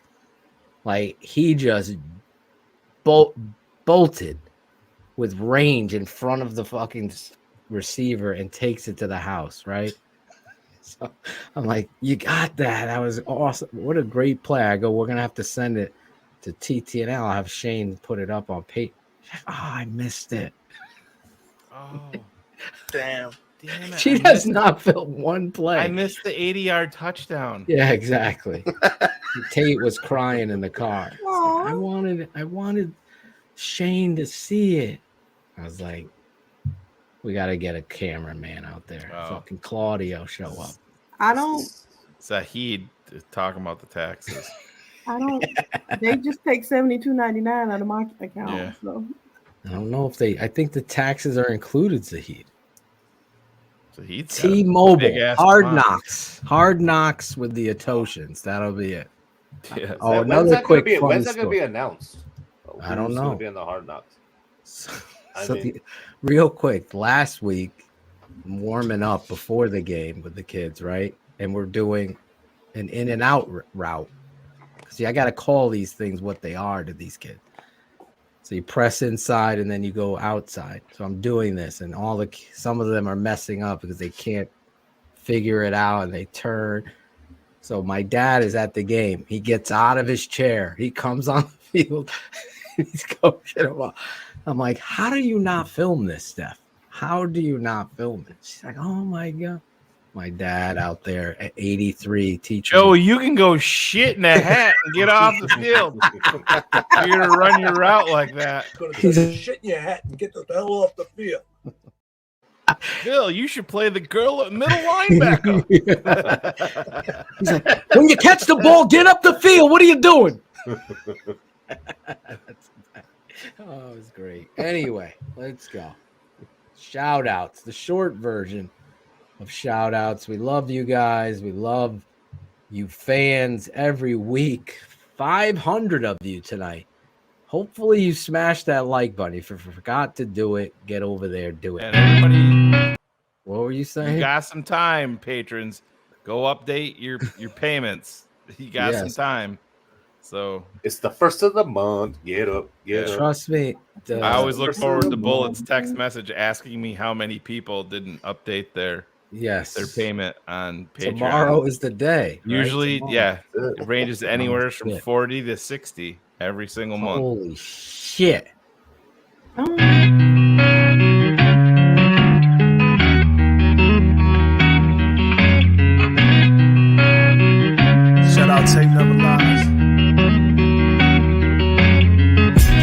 Shout out. I know you hear me, baby. Shout out. I know you see me, baby. Shout out. We gotta holler at you. Keep it 100 crew. We gotta show love too. Shout out. I know you hear me, baby. Shout out. I know you see me, baby. Shout out. We gotta holler at you. Keep it 100 crew. We gotta show love too. From the fans in the stands to the follows on the gram. Thanks for your support, showing love in the DM. We stay Spencer strong, fight together till the end. Now it's time to shout out worldwide friends and fam. Like the network that keeps it real, 100 crew. So many in the world that I gotta show love to. Show love to. Gotta show love to them all, Cherie. Having a ball here every Wednesday night on the network that keeps it 100 every Wednesday night on the Chicago Bears, the NFL, and all things culturally, food, pop culture, music, Biggie, streaming, internet prices. He's a very nice dick that any woman. It's just so slick and skinny in a hole. Yeah. Yeah. I love all. Going down the whole wire of drops tonight here as we are on the precipice of June. Unbelievable. It's going to be June in an hour. Cherie, do you have a shout out? Yeah, I guess. Better be thanking her booking agent by the sounds of it, Cherie. I did all that.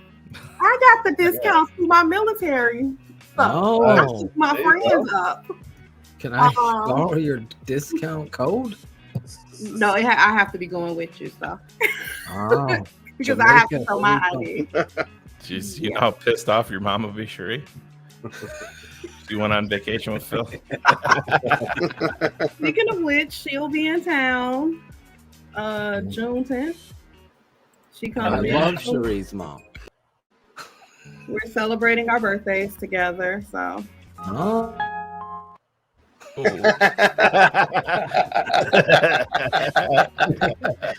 June 10th. You both share the same birthday? No, mine is the 13th, hers is the 16th, but she flies in the 10th and she'll stay here for the week.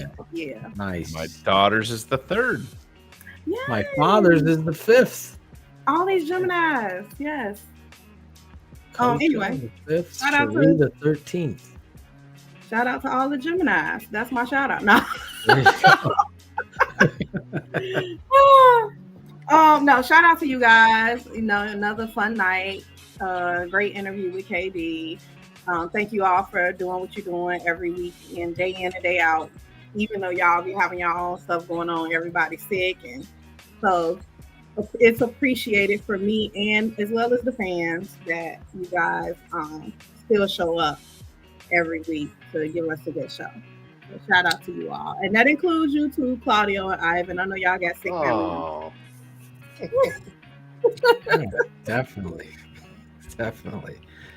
Claudio the Barber hit the post tonight. I did. You so shout out to myself. Thank you. And that's it. No. Shout out to obviously all you guys, everybody in the chat, and everybody behind the scenes. And I just found out, breaking news, Jackal said 2 weeks. Soccer's over. He'll be back. So he'll be back. Wow. Jackal's coming back. Hey, Jackal's coming back. He shot his horse, so question's over. 2 weeks. Broke his leg. The horse broke his leg. Had to put him down. Send him to the glue factory. So that's it. Moving on up. Oh, I love it, Claudio. I'm so happy when you, Cherie, are here on the show with us. Makes for a fun night. I know some of you guys don't know that Claudio, Cherie, and Ivan are in the background during the interviews and stuff, waiting and, keeping track of that stuff. And they're getting high.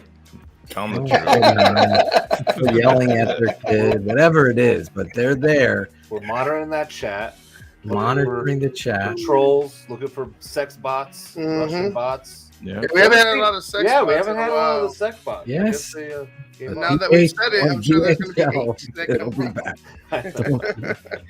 Don't jinx it. No, but we are looking for somebody who wants to be a part of the network and has some skills in video production. I know somebody that wants in. Yeah? Cherie's girl right here. Cherie.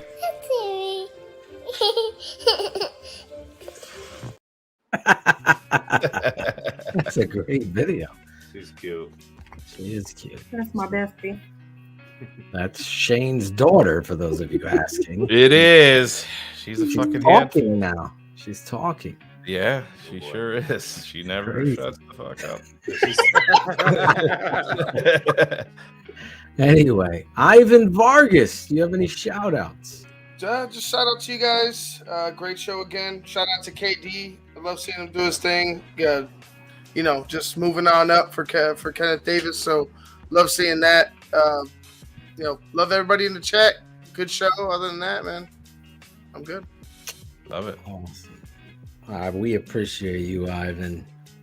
That's what it's all about. All the hard work Ivan puts on behind the scenes, and it's been a lot of stuff going on here at TTNL, and it's up to you guys, you loyalists, I call you guys, the 100 crew that share the show, let other people know.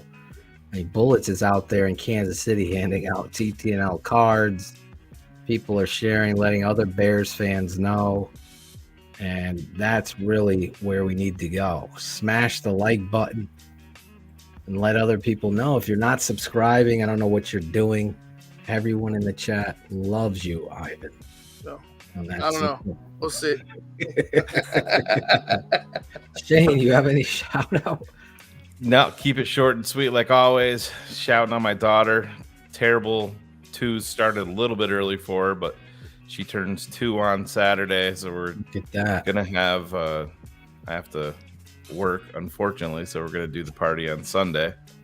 I'm gonna have some friends and family over and do that whole thing. We got the Marsaw pool is open and functional, so gonna have a little bit of fun there and just kind of relax and enjoy her. So make her the focus and, you know, have a little bit of fun, have some good food, and just sit around and be lazy that day, I think, and hang out. Need a day like that where not a lot going on and we could just decompress and chill. It seems when Kenneth was talking about being busy since the NFL draft, it's just like, man, he's preaching to the choir there. It always seems like there's something going on, and we've had a lot. My niece just had her bridal shower, and my other niece is graduating from high school, and then my other niece is getting married. So, and then we're taking off for Florida July 6th. So I'll be on vacation for a week. So got a lot of stuff coming up, but I'm looking forward to it. So happy birthday, Emerson. Happy birthday, big old Emerson. number 2. Now you make me jealous because legitimately at the end of last summer, because we bought the house. Yeah. I bought a pool at the end of the year sale. So it was like half off, and they delivered it and I stored it in the garage, and then I paid this guy that's supposed to come out tomorrow to finally install this pool. I've been texting, calling the guy all day. He's not answering. I'm having anxiety over this. I got it up. Is he gonna get it up? I don't know. I'm gonna have to keep you posted on what transpires. My heart is in my throat. Steph's looking at me. I'm like, because these kids need the pool. I need the pool. It's crazy. Anyway, You brought up the pool, and that's been on my mind. Never texted me back. Yeah, last year was a struggle getting the pool open, man. I'm not gonna lie. All my friends, I don't know, just if it was different air quality or what, but man, it was a struggle to get it clear. This year was boom. It was not even 24 hours later, crystal clear, good to go. So you have the Philitotian technique. But everybody that's upstairs is sick, so You'll be the only one floating in the pool. Like, fuck. Yeah, I'll be sitting back, fruity drinking it up, bro. Oh, it's too bad. You guys feel real bad. I wish you were down here. I guess I'm just gonna have to enjoy this big ass pool by myself. You go take a nap. I'll be here by myself. Hopefully it happens tomorrow, Kerry. Jackal probably wouldn't show up. I called. Oh, but I gotta shout out my wife, Steph. Obviously, I've said it last week. We've been dealing with a lot, and without her, I don't know where I'd be. There certainly would be no show, and there certainly would be no me right now, because she's like my rock, and it's so important. You know, family is everything. We always say that here on the network and this show, and it's been a tough few months with stuff going on in our house, with our kids and our daughters especially. So it's been a struggle for us as we hopefully get through this rough patch and come out on the bright side. That's how you got to put positive energy out there. And I appreciate all of you fans that have sent thoughts and prayers our way. Trust me, we can use them. And I appreciate all of you guys here holding up the fort and holding down the fort, rather, and helping take care of what it is so precious, this show, this network, to all of us. So those patrons and everyone that we've taken a couple weeks off, we're going to get back at it with the tape stuff, with Noah Sewell, and we'll get out that and keep going. So if anybody's struggling with anything as well, my prayers and my thoughts are with you. My DMs are always open. That's what we're about here, and I truly appreciate you guys. We are heading to the Polynesian bungalows. Really? Yeah. Nice. So yeah, the Polynesian resort in Disney. Well, enjoy it. We'll be back next week with Mark Schofield. It's gonna jump on little QB talk, little quarterback, just JF1 talk, and what he thought about the Chicago Bears offseason. What does he think of Cole Kmet and company as a Patriot fan? We'll hear it all next week on the Tape Never Lies Network. All the best to everybody out there. Be a friend, as Jackal said. Tell a friend. Oh my fucking God. Your lunch with Mary. That's right. We'll see you all next week on the Tape Never Lies Network. What's up, everybody? This is NFL Network's Adam Ray. This is Only Fruits. This is Matt Waldman. This is Chris Zork from your Chicago Bear. I'm Deion Miller. Dan Weeder. Hey, my name is Roshon Whitfield. I'm Courtney Cronin. Hey, this is David Kaplan. Listen to me. You want to learn football? Listen to my guys, Phil and Shane. Shane and Phil. Shane and Phil. Oh, Phil. On the Tape Never Lies Network. On the Tape Never Lies Network. Tape Never Lies Network. The Tape Never Lies Network. Tape Never Lies Network. Home of the greatest Chicago Bears fans on earth.